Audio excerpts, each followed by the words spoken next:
शुरू करते हैं यहाँ पे नमस्ते डॉक्टर का प्रोग्राम। आज का सेशन हम शुरू करते हैं। Good morning America and good morning good evening India. आज हमारे साथ हैं डॉक्टर शिखा डुमरा। शिखा जी पहले भी हमारे साथ आ चुकी है। Shikha ji is very renowned doctor in Pennsylvania और यूएस में, न्यू जर्सी में, पेंसिल्वेनिया में, न्यूयॉर्क ट्राई स्टेट कम्युनिटी में वेरी एक्टिव सोशल एक्टिविस्ट। यहाँ पे सोशल काफी हेल्पफुल है इंडिया के लिए। Always she is ready to do anything any time. She has given her valuable time in the past. हमारे साथ तो बहुत अच्छी कन्वर्सेशंस रही हैं शिखा जी की, और उन्होंने काफी सहज तरीके से, इजी तरीके से लोगों को गाइड करने की और समझ कंसल्ट करने की, बताने की कोशिश की है कि व्हाट शुड बी डन। अब हम देख रहे हैं लास्ट कुछ सेशंस में कि इंडिया में कोरोना के केसेस थोड़े से कंट्रोल होने शुरू हुए हैं। Things are better than before. चीजें अच्छी होने लगी है। बहुत खुशी होती है कि लोगों, चलो एटलीस्ट हम एक स्टेज से एक स्टेप डाउन हुए हैं उस स्टेप से, और जितनी जल्दी हम इससे बाहर निकल जाए अच्छा है। काफी सारे सोशल एक्टिविस्ट हमारे साथ रेगुलर जुड़ते हैं, तो thank you very much. You are doing wonderful job. आप लोग अप्रिशिएट। देन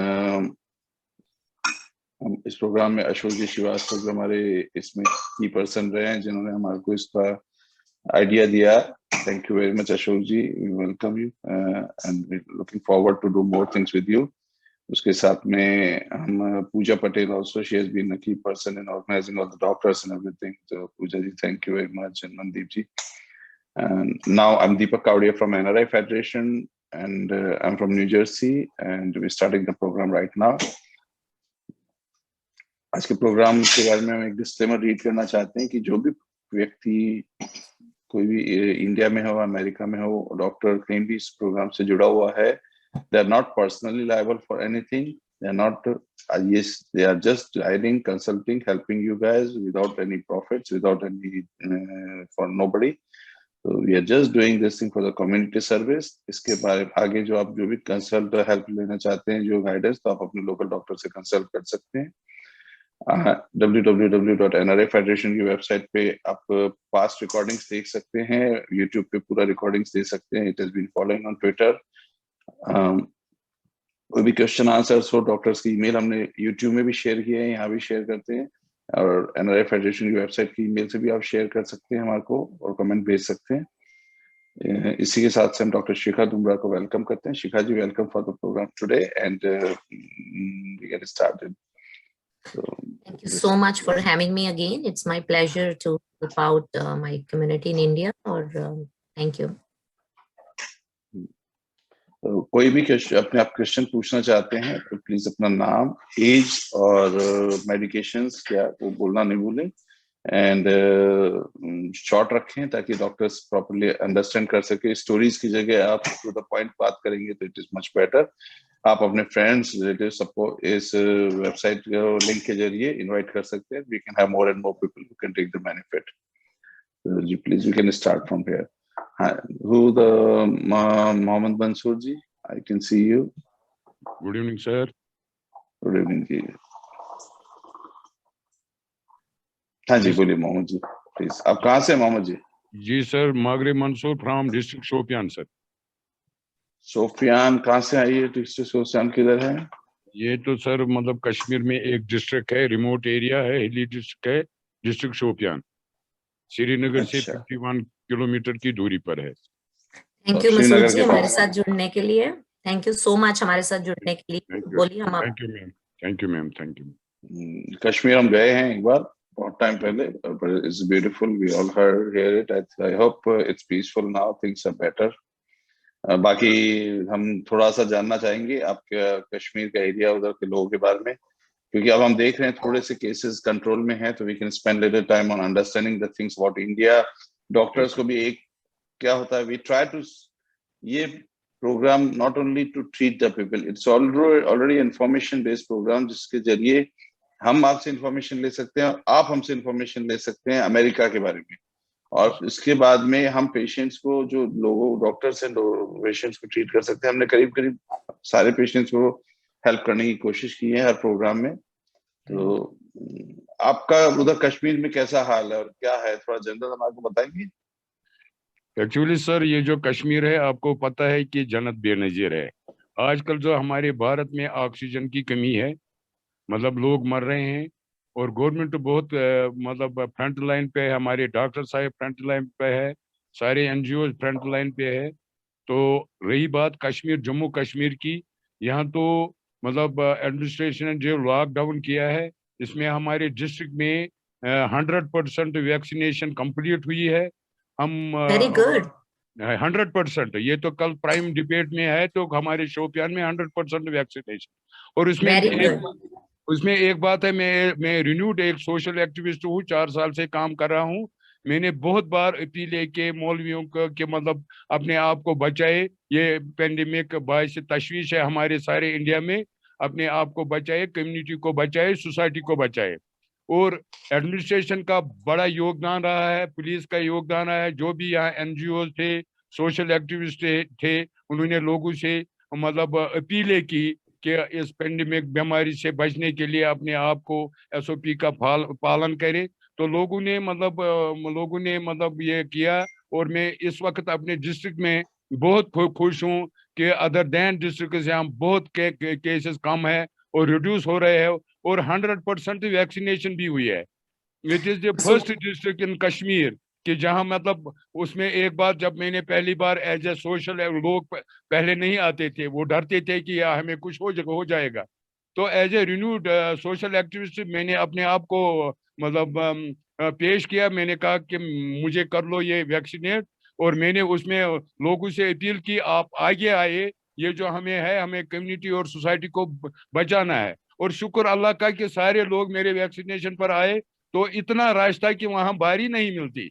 और शुक्र अल्लाह का कि आज हम खुश है कि 100% वैक्सीनेशन, वो डाटा बाज़ाब्ता मौजूद है हमारे डिस्ट्रिक्ट शोपियान में हुई है, और डेथ बिल्कुल कम हुई है। और अल्लाह से अपील है कि मेरे सारे भारत में और सारे कश्मीर में मतलब इस बीमारी से नजात दिलाए, और हमारे जो लोग हैं वो इससे बचे। बहुत अच्छी बात आपका है। बहुत बहुत धन्यवाद जो आपने ये किया, आगे आए, लोगों को उत्साहित किया कि ये वैक्सीन लें। और this is very very great job. I think बाकी सब लोग भी कश्मीर का एग्जांपल देख के, आपके डिस्ट्रिक्ट का एग्जांपल देख के, क्योंकि वैक्सीनेशन ही हमें प्रोटेक्ट कर सकती है। आप सुन रहे हैं न्यूज से चीजें खराब हैं हमारे देश में, तो आपका बहुत बहुत शुक्रिया, और ऐसे ही आप अच्छा काम करते रहिए और सबकी मदद करते रहिए। नहीं, बहुत अच्छी बात है मंसूर जी। अच्छा, आप कश्मीर में लोकल जो वर्क और काम काज और सब चीज चालू है आपके, सब चीज everything is okay? Everything is sir okay. आज तो थोड़ा अलबत्ता एक बात है, जो ये मतलब लॉकडाउन पिछले 2 साल से हुआ है सर, इसमें थोड़ा सा यहाँ दो जो कम्युनिटी थी, गरीब लोग है, थोड़ा मतलब इकोनॉमी पर हमें असर पड़ा। मगर हम तो मजबूर थे, हमें पहले जो जब जान है तो जहान है। तो कल ही सर मैंने डिस्ट्रिक्ट अस्पताल का विजिट किया। यहाँ का एक एनजीओ है, ऑक्सीमीटर उन्होंने 1000 भेज दिए कोविड पेशेंट को जो बिलो पुअर्टी लाइन थे। और मैंने उनकी सराहना की और लोगों से कहा कि आप आगे आए, हमारी कम्युनिटी को बचाए। तो हम तो खुदा के फजल से अच्छा काम करते हैं। यहाँ के सोशल एक्टिविस्ट है, यहाँ के ट्रेडर्स हैं, और खासकर यहाँ का योगदान जो है वो तो मीडिया पर्सनल्स का है, क्योंकि तो आप किस चीज का काम करते हैं? आप कुछ बिजनेस भी करते हैं? एक्चुअली मैं सर मतलब रिटायर्ड एक फॉरेस्ट ऑफिसर हूँ। 2014 में मेरी रिटायरमेंट हुई, और तब से मैं सिर्फ सोशल एक्टिविस्ट हूँ। सोशल काम करे to raise the issues of commoner of my district. Very good, very nice, very अच्छा। तो आप हाँ सर। हमारे एनआरआई फेडरेशन की वेबसाइट से कांटेक्ट नंबर ले सकते हैं, और आप हमारे को कुछ वीडियोस, कुछ मैसेज, कुछ फोटोज भेजिएगा, कुछ डिटेल भेजिएगा, तो हम भी चाहेंगे कि कश्मीर के बारे में ज्यादा जानने का। यहाँ अमेरिका में भी कुछ ग्रुप्स बना रखे हैं जो कश्मीर के लोगों को हेल्प करने के लिए, और हमारा एक दोस्त है वो भी काफी कश्मीर से है। बिल्कुल welcome setup. I salute him. तो हम लोग अगर देखेंगे कुछ, हम लोग भी, कश्मीर आज इंडिया का जन्नत है, और सुनते हैं बहुत ही खूबसूरत है, सब कुछ है, और देखते हैं हम लोग क्या कर सकते हैं कुछ। यू आर सर, एक बात है हमारे जम्मू कश्मीर में, एक बात है, मैं ये वसूख से कहता हूँ कि जो कि हमारे मतलब यहाँ के हमारे जो जंगलात है और खूबसूरत पहाड़ियाँ और ऑक्सीजन की कोई कमी नहीं, ये अल्लाह की देन है हमें। और हम सारे भारत के लिए भी दुआ करते हैं कि उनकी सेहत भी अच्छी रहे। तो यू आर वेलकम सर, कभी कश्मीर मतलब तशरीफ लाए, we will welcome you sir. Thank you very much, thank you जी, बहुत अच्छी बात है। तो फिर हम आपके साथ कुछ लोग जुड़े हुए हैं जो कोई क्वेश्चंस पूछना चाहते हैं, कुछ इश्यूज हैं जिनके बारे में।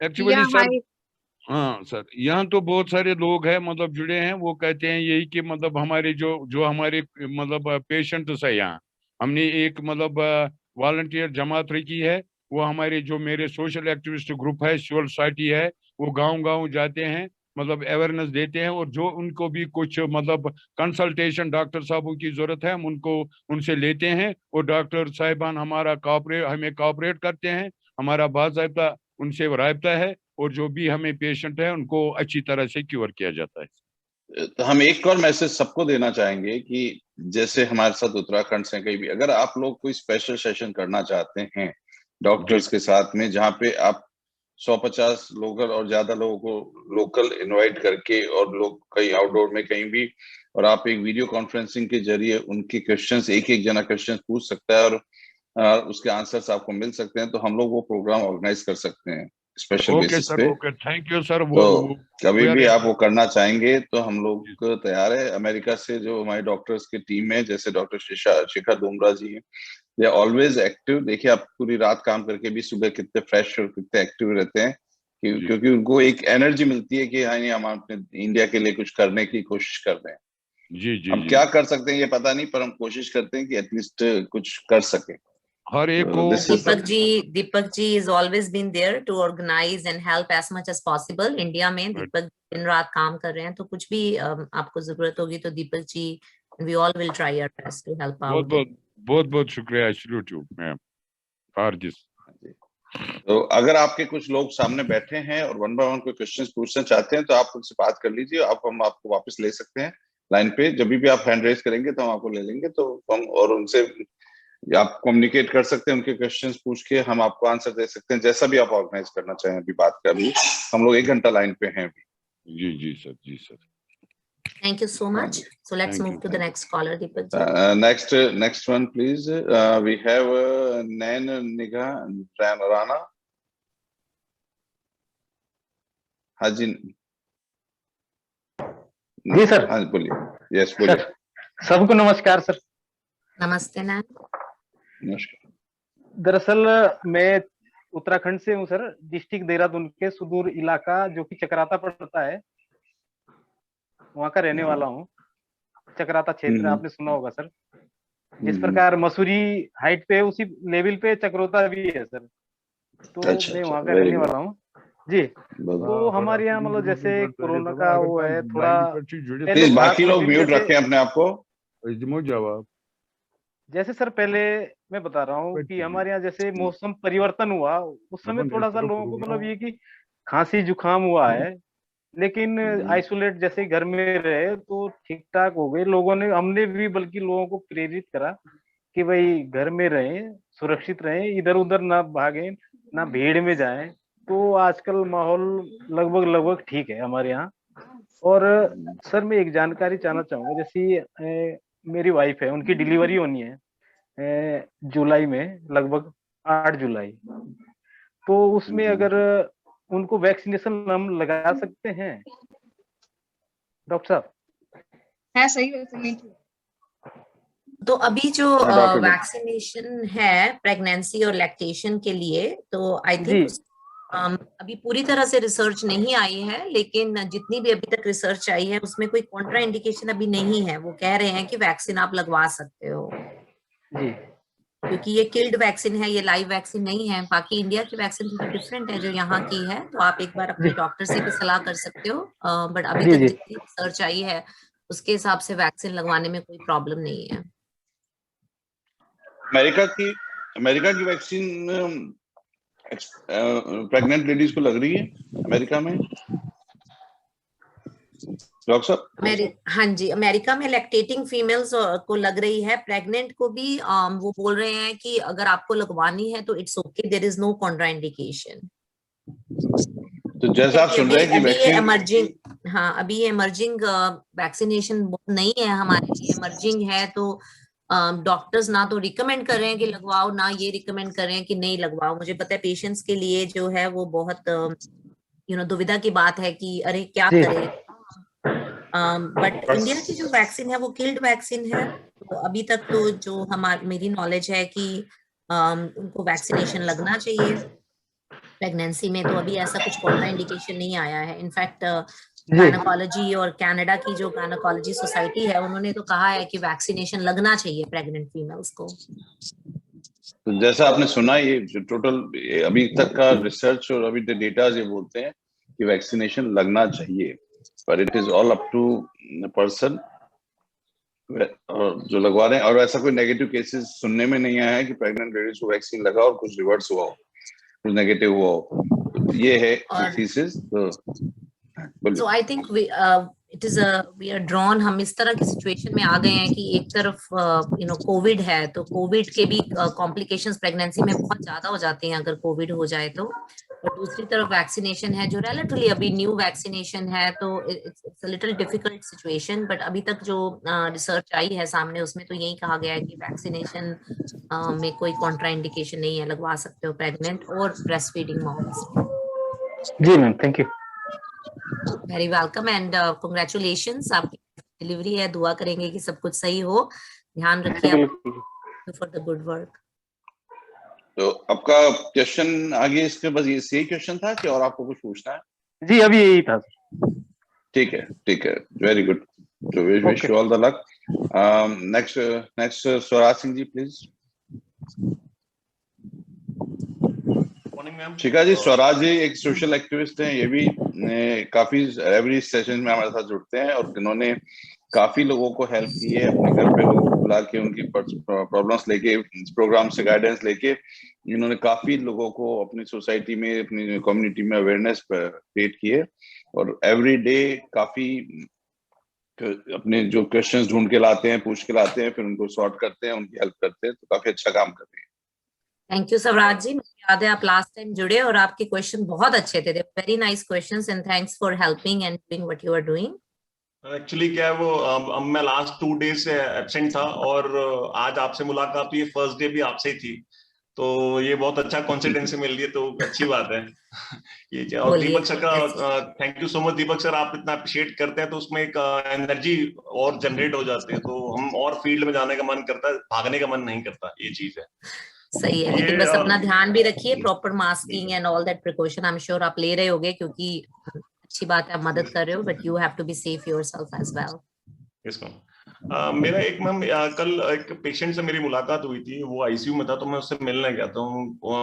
उनकी जब मैंने देखा कि उनकी सीटी रिपोर्ट वो कोविड पॉजिटिव है, और उनकी जब सीटी स्कैन कराया तो उनकी सीटी रिपोर्ट का जो स्कोर था 25 आउट ऑफ 25, उनके इन्फेक्शन मतलब पूरा था, मगर oxygen saturation level without mask, मतलब ये हैरानी थी, 89 to 91 के अराउंड वो चल रहा था, और उनको इतनी प्रॉब्लम नहीं हो रही थी, मगर मेनली क्या था कि उनका वेट, शायद मेरे ख्याल से अगर आप सही समझ रहे हो, उनका वेट ज्यादा था।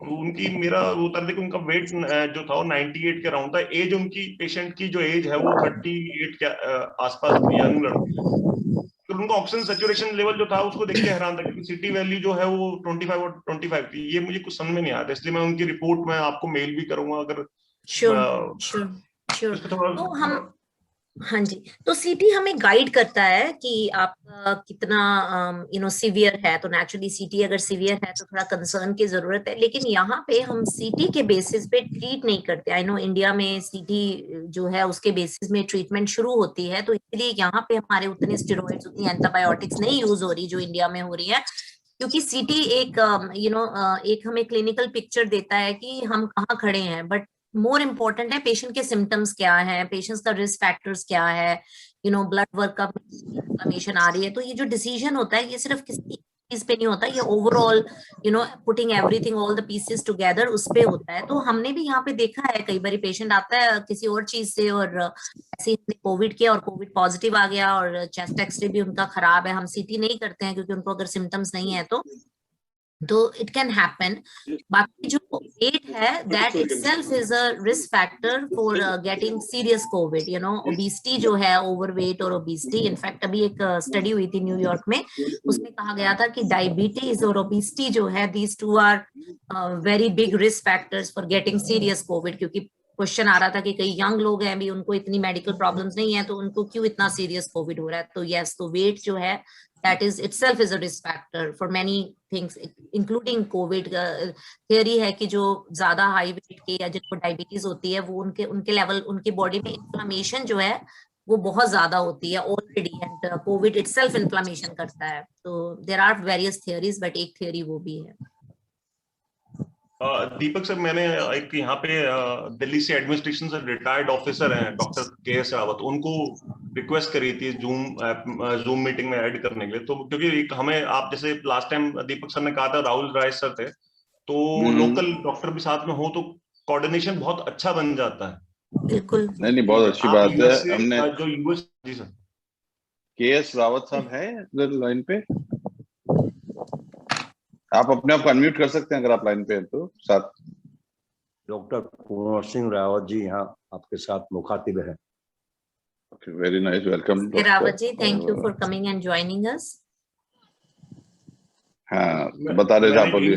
हाँ जी, मैं सर यही सोच रहा था, क्योंकि यूएस में जैसे आप बैठे हुए हैं, तो वहां की ट्रीटमेंट और इंडिया में क्या चल रहा है ट्रीटमेंट, अगर ये दोनों एक साथ चले, जैसे लास्ट टाइम हुआ था, तो बहुत अच्छा एक कोऑर्डिनेशन बना था। लोगों ने काफी सवाल करे, और जो यूएस में जो डॉक्टर बैठे थे, उन्होंने जो इंडियन में डॉक्टर राहुल राय सर राजस्थान से जो थे, उन्होंने काफी अच्छा कोऑर्डिनेशन करके लोगों को समझाया, और अपना उनका नंबर लेके उनको फिर शायद व्हाट्सएप पे उनसे कांटेक्ट करा भी होगा, तो बड़ा अच्छा कोऑर्डिनेशन बन जाता है।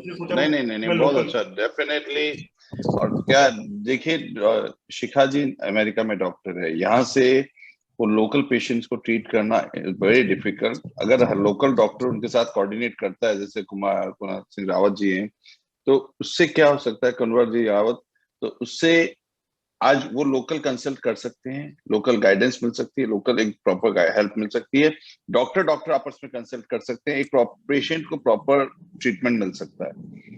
और ये अच्छी बात है। और आपको लोकल सिचुएशन मालूम है, अमेरिका में बैठे डॉक्टर को जनरल सिचुएशन मालूम है। हम लोग इसलिए आपसे कुछ बातें करते हैं ताकि हमें कुछ जनरल सिचुएशन का मालूम हो, कि क्योंकि उसको ट्रीटमेंट करने में, उसको गाइडेंस या कंसल्टेंसी करने में आसानी होती है। तो कुणाल सिंह रावत जी, आप कुछ बोलना चाहेंगे? नहीं, अगर कोई जरूरत हो तो जरूर सलाह दूंगा। आप कहाँ पे प्रैक्टिस करते हैं? मैं दिल्ली गवर्नमेंट से रिटायर्ड हूँ, और फिर उत्तराखंड गवर्नमेंट को ज्वाइन किया था। ओके। उत्तराखंड गवर्नमेंट में विकास नगर में सब डिस्ट्रिक्ट हेल्थ हॉस्पिटल। अभी आप प्रैक्टिस करते हैं डॉक्टरी? अभी प्रैक्टिस करते हैं कि आप रिटायर्ड? आजकल कोविड की वजह से मैं प्रैक्टिस नहीं कर रहा हूँ, हाँ टेलीमेडिसिन के द्वारा प्रैक्टिस कर रहा हूँ। वेरी नाइस, वेरी नाइस, बहुत अच्छी बात है। तो लोगों के फोन आते हैं उत्तराखंड से आते हैं, उनको सलाह देता रहता हूँ, फीडबैक करता रहता हूँ, इवोल्यूट करता रहता हूँ कि हाँ आप ठीक हो रखे हैं, या कोई जरूरत है तो क्या कीजिए, काम चलता है। Very very nice. तो हम लोग नेक्स्ट जिनके क्वेश्चंस हैं उनको लेना चाहेंगे कि one by one please. I see some hands raised, नाम नहीं आ रहा है, 111 नंबर है, तो आप बोल सकते हैं। सर मैं अंकित त्रिपाठी बोल रहा हूँ। हाँ बोलिए अंकित। मैं सर आपकी सहयोग टीम से भी हूँ। ओके, वेरी गुड अंकित। सर मैं ये पूछ रहा था, जैसे यहाँ पे एक जबलपुर की टीम हम लोग ने बनाई हुई थी आलोक सर के द्वारा, तो मैं पूछा जैसे यहाँ पे मेरे पहचान के 3-4 पेशेंट सर, उनके एक पेशेंट उनको काफी क्रिटिकल कंडीशन उनकी अभी एक्चुअल में, उनको वेंटिलेटर पे है वो, और उनका क्या है सर, कभी कभार ऑक्सीजन लेवल आज 2 मई से वो एडमिट हैं, और 2 मई से वो वेंटिलेटर में ही है। तो उनका ऑक्सीजन लेवल जैसे FiO2 100 रहती है, तो उनकी ऑक्सीजन 90-96 के अबव रहती है, ठीक है ना। फिर कभी कभार उनकी ऑक्सीजन 75-80 ऐसे कम हो जाती है। फिर एक दिन अभी 2 दिन पहले उनकी ऑक्सीजन हो गई थी 50 से भी नीचे हो गई थी, फिर इंक्रीज हो जाती। सर इसका कोई कारण है क्या कोई? और डॉक्टरों ने बोल दिया बहुत क्रिटिकल कंडीशन है, कुछ कह नहीं सकते हैं हम। तो बड़ी सारी चीजें हो सकती हैं। पहले तो I am sorry to hear कि वो क्रिटिकल कंडीशन में है। अगर 2 महीने से वो आईसीयू में है और आईसीयू उनको वेंटिलेटर से वीन नहीं कर पा रहे हैं, तो मतलब सिचुएशन इटसेल्फ इज क्रिटिकल, है ना। तो वेंटिलेटर उनके ऑक्सीजन को सपोर्ट कर रहा है, तो आई एम श्योर कि वहाँ पे डॉक्टर्स अपना बेस्ट कर रहे होंगे, क्योंकि जब भी कोई वेंटिलेटर पे होता है हमारी कोशिश यही होती है कि जल्दी हम वेंटिलेटर से वीन कर सकें, क्योंकि वेंटिलेटर हेल्प करता है ऑक्सीजन में, लेकिन एट द सेम टाइम तुम्हारी अपनी जो लंग की मसल्स हैं वो बिल्कुल वीक हो जाती हैं, क्योंकि तुम कुछ काम नहीं कर रहे हो। और वेंटिलेटर में भी अलग अलग मोड्स होते हैं, कुछ में तुम आधा काम तुम्हारी लंग्स करती हैं, कुछ काम वेंटिलेटर करता है, तो डिपेंडिंग ऑन कि वो कौन से मोड पे हैं। लेकिन जितना तुम वेंटिलेटर पे भी रहते हो तुम्हारा रिस्क ऑफ बैक्टीरियल इन्फेक्शंस भी बढ़ता है, क्योंकि तुम्हारी अपनी लंग्स जो हैं वो नेचुरल वे से काम नहीं कर रही हैं। तुम सपोर्ट दे रहे हो ऑक्सीजन का, जो कि जरूरी है, लाइफ सेविंग है, बट उसके साथ और भी प्रॉब्लम्स आती हैं। तो एज फार एज कि उनको ऑक्सीजन लेवल क्यों डिप करता है, उसके बहुत सारे रीजंस हो सकते हैं। अभी कई बारी वो इस तरह की पोजीशनिंग पेशेंट की करते हैं जिसमें ऑक्सीजन लेवल थोड़ा सा बढ़ जाता है, क्योंकि जैसे हम प्रोनिंग बोलते हैं, पेट के बल लेटाना या साइड पे लेटाना। हो सकता है बीच बीच में अगर उनका फ्लूइड लेवल बढ़ रहा हो, बीच में वो दवाइयां दे रहे हो, उससे उनकी ऑक्सीजन जो है कम और बढ़ रही हो, या अपनी जो इन्फ्लामेशन है बॉडी की, जैसे जैसे वो भी कम होती है, कभी ज्यादा होती है, तो उससे भी ऑक्सीजन लेवल बढ़ सकता है या कम हो सकता है। तो इसका कोई एक रीजन नहीं है, बिना सब पूरा जाने कि बाकी सब क्या चल रहा है मैं आपको ज्यादा तो नहीं बता पाऊंगी, बट मैं यही कहूंगी कि हाँ, जो वेंटिलेटर पे 2 महीने से हैं और उनको वीन नहीं कर पा रहे हैं, तो काफी क्रिटिकल सिचुएशन तो है ये। तो मैडम में क्या होता है कि उनका जैसे टेस्ट होते हैं तीसरे चौथे दिन, तो उनका क्या है, कभी कभार लंग्स इन्फेक्शन बता देते 95, फिर सुधार हो जाता है तो 50% या 70% हो जाता है, कभी फिर कभी इंक्रीज होके फिर से 90% हो जाता है। Lung infection? Yes ma'am. तो किसमें वो आपको लंग इन्फेक्शन बताते हैं, एक्सरे में या? एक्सरे में मैडम, क्योंकि HRCT हो नहीं पाएगी। हाँ, तो एक्सरे में तो बहुत कुछ हो सकता है ना। कभी कभी क्या होता है कि कुछ फ्लूइड भर गया लंग्स में, तो एक्सरे बुरा लगता है। वो निमोनिया और फ्लूइड को तुम ज्यादा डिफरेंस नहीं होता एक्सरे में ना, कई बार वो एक जैसे लगते हैं। तो मैम उनका कोरोना नेगेटिव आ गया। और हाँ, तो लेकिन उनकी बॉडी में इन्फ्लामेशन चल रही है ना। और दूसरा ये है कि जब एक बार कोई वेंटिलेटर पे आ जाता है ना, तो उसके बाद चाहे कोविड ना भी हो, अगर बिना कोविड के भी अगर किसी को भी ब्रीदिंग प्रॉब्लम है या हार्ट प्रॉब्लम है, एक बार बंदा वेंटिलेटर पे चला गया, तो जितना लंबा तुम वेंटिलेटर पे रहते हो ना, उतना तुम्हारे वेंटिलेटर से अनफॉर्चुनेटली बाहर निकलने के चांसेस कम होते हैं। ऐसा नहीं है कि होते नहीं है, बट उतने तुम्हारे चांसेस कम होते जाते हैं, क्योंकि तुम्हारी अपनी जो बॉडी की मसल्स हैं, अपनी जो लंग्स हैं, वो काम नहीं कर रही हैं। तो वेंटिलेटर ही सब काम कर रहा है, तो कहीं कहीं तुम वेंटिलेटर डिपेंडेंट भी हो जाते हो एक। और जितना तुम एक्सटर्नल चीजें करते हो उतना रिस्क ऑफ इन्फेक्शन भी बढ़ता है, चाहे तुम जितना मर्जी प्रिकॉशंस लो हॉस्पिटल्स में। तो बहुत सारी कॉम्प्लिकेशंस हो जाती हैं जब तुम वेंटिलेटर पे लॉन्ग टाइम होते हो। आई मीन ऐसा नहीं है, कुछ लोग रिकवर करते हैं, बट चांसेस कम हो जाते हैं। तो मैम एक और क्वेश्चन था मेरा, जैसे वैक्सीनेशन करवाने के बाद क्या क्या अपन को वो रखनी चाहिए अपनी तरफ से सावधानियां? वैक्सीनेशन आपको सीरियस कोविड को प्रिवेंट करने में हेल्प करती है। अभी ये भी आता है कि आपको कोविड इन्फेक्शन के चांसेस ना हो, उसको भी कम करती है, लेकिन 100% जो है आपको प्रोटेक्ट नहीं करती है। तो वैक्सीनेशन के बाद हमें ये नहीं सोचना चाहिए कि अब वैक्सीनेशन लग गई अब पार्टी शुरू। वैक्सीनेशन के बाद भी हमें अपने लिए, अपनी सोसाइटी के लिए जो हम प्रिकॉशंस ले रहे हैं कि सोशल डिस्टेंसिंग, मास्क ले जाओ, प्रॉपर हैंड हाइजीन, वो हमें रखना ही पड़ेगा जब तक हमारी 70-80% पॉपुलेशन वैक्सीनेटेड है। ठीक है, तो वैक्सीनेशन इज वेरी गुड, लेनी चाहिए। Vaccination will help you too. मैं ये कह रहा हूँ मैडम कि वैक्सीन करवाने के जैसे 2-3 दिन आदमी, कुछ लोग बोलते हैं कि ये ना करें, जैसे कहीं हॉस्पिटल ना जाएं। जैसे मैंने परसों वैक्सीनेशन ली थी, अपनी वैक्सीन ली थी, तो मुझे कई लोगों ने बोला कि हॉस्पिटल नहीं जाइएगा, कहीं बाहर नहीं घूमना। ये ऐसा कुछ करना पड़ता है क्या मैम, ये सावधानी कुछ? ऐसा कुछ नहीं है, लेकिन अपनी तरफ से आप जितनी सावधानी ले सको उतना ही अच्छा, चाहे आपको वैक्सीनेशन लगी है चाहे नहीं लगी है। कई बार फीवर वगैरह आ जाता है वैक्सीनेशन के बाद, तो लोग इसलिए भी कहते होंगे कि थोड़ा सा try to stay home and rest करो। कई लोगों को बुखार आ जाता है, सूजन आ जाती है, कई लोगों को थोड़ा वायरल लाइक इलनेस भी हो सकता है। क्योंकि वैक्सीन में आपको इंडिया में जो अभी वैक्सीन दे रहे हैं किल्ड वायरस है ना, तो आपकी बॉडी उसके अगेंस्ट इम्यूनिटी जनरेट कर रही है, तो फाइट करेगी उसको, लेकिन क्योंकि वो किल्ड वायरस है बहुत थोड़ी मात्रा में, तो वो आपको उतना नुकसान नहीं करेगा जितना अगर आपको इन्फेक्शन रियल में होगी। तो जैसा आपने देखा कि सुना डॉक्टर साहब को कि भाई वैक्सीनेशन, देखो वैक्सीनेशन तो कंपलसरी जरूरी है ही है, और वैक्सीनेशन से क्या हो रहा है, साइड इफेक्ट थोड़ा सा साइड इफेक्ट है, पर आपका फ्यूचर सेफ्टी है, आपकी लाइफ की सेफ्टी है, कोविड से सेफ्टी है। स्पेशली फेटल इंसिडेंट्स जो है वो रुक जाते हैं, जो आपकी जानलेवा बीमारियां हैं, जानलेवा आपकी चीजें हैं, वो आपको उससे बच सकते हो, आपकी बॉडी फाइट करने लायक हो जाती है।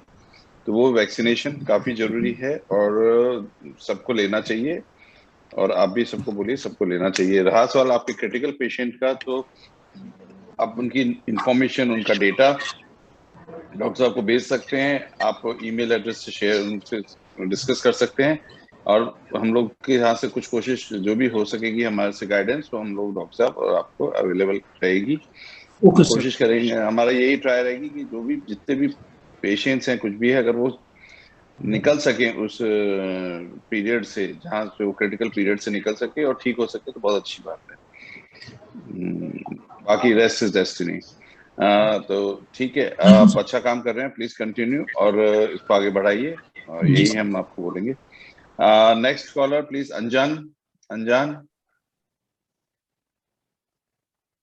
अंजान हम देखते हैं। हाँ जी, हाँ आप अपना को अनम्यूट करिए प्लीज। हेलो। हाँ जी बोलिए। यस बोलिए। हाँ जी। हाँ हेलो सर, नमस्ते सर। नमस्ते। मैं जामनगर झारखंड से बोल रही हूँ, और मुझे मेरा ये प्रॉब्लम है कि मुझे कोविड हुआ था 20-25 दिन पहले, और उसमें मुझे अभी जो प्रॉब्लम आ रही है इसमें है कि मुझे लो ब्लड प्रेशर हो जा रहा है, और मेरे पैर में बहुत ही मतलब दर्द रहता है, मतलब जैसे कि मैं कुछ जैसे काम कर रही होती हूँ तो बहुत ज्यादा दर्द होने लगता है पैर में, थोड़ा ज्यादा समय तक खड़े रहने पे। और ये प्रॉब्लम मेरे साथ है, और मैंने अपने ब्लड चेक कराया था, उसमें मेरा ये हेमोग्लोबिन का आया था 10.9, और इसमें मतलब ये बढ़ा हुआ आया जो वो मैं बताना चाह रही थी आपको। और एक न्यूट्रोफिल है जो 78 आया हुआ है, और एक लाइम्फोसाइट 18 है, और एक मोनोसाइट 1 है। तो क्या ये इसके कारण है या कुछ, वो आप हमको सजेस्ट कर देते तो अच्छा रहता। आपका हीमोग्लोबिन 10.9 है, WBC क्या आया है आपका? WBC मतलब वो हमको, मुझे भी पता नहीं, मैं मतलब मेरा रिपोर्ट है तो मैं इसको लिख के अपने पेपर पे रखी हूँ और आपको बता रही हूँ, इसीलिए अभी मुझे मेरे पास तो इसका डेटा नहीं है। तो आप ऐसा करिए, आप अपनी रिपोर्ट शेयर कर दीजिए, तो जो भी होएगा हम देख के हेल्प करेंगे, क्योंकि आपने जो न्यूट्रोफिल बताया वो थोड़ा सा बड़ा हुआ है बॉर्डर लाइन, लेकिन कोई इन्फ्लामेशन में भी बढ़ सकता है, जरूरी नहीं है आपको इन्फेक्शन हो। तो ये इनकम्प्लीट रिपोर्ट है जो आप दे रहे हो, तो अगर आप मुझे भेज देंगे तो I will be able to guide better. As far as low BP, तो कितना लो ब्लड प्रेशर रहता है, आप चेक करते हैं तो कितना ब्लड प्रेशर? क्या मेरा एवरेज मेरा 100/80 ऐसे कुछ आता है। तो वो तो नॉर्मल ब्लड प्रेशर है, अगर आपको कोई चक्कर नहीं आ रहे हैं नहीं, लेकिन हमको ज्यादा मतलब फील होने लगता है, जैसे कि 120/80 रहता है, तो उसमें मेरा जब भी मतलब 100 इस सब में आता है, 101 वगैरह, तो हमको मतलब बहुत वीकनेस फील होने लगता है, और एकदम नस सब मेरा वगैरह ना एकदम खींचने लगता है, तो हमको लगता है कि मेरे ब्लड प्रेशर लो हो चुका है, ऐसे ही मुझे ऐसा फील होता है। तो आप अपना खाना पीना खाइए, अपने आप को हाइड्रेट रखिए, कोकोनट वाटर ले सकते हैं, उसमें इलेक्ट्रोलाइट्स होते हैं, हल्का सा जब आपको ऐसा लगे तो नमक और नींबू डाल के ले सकते हैं।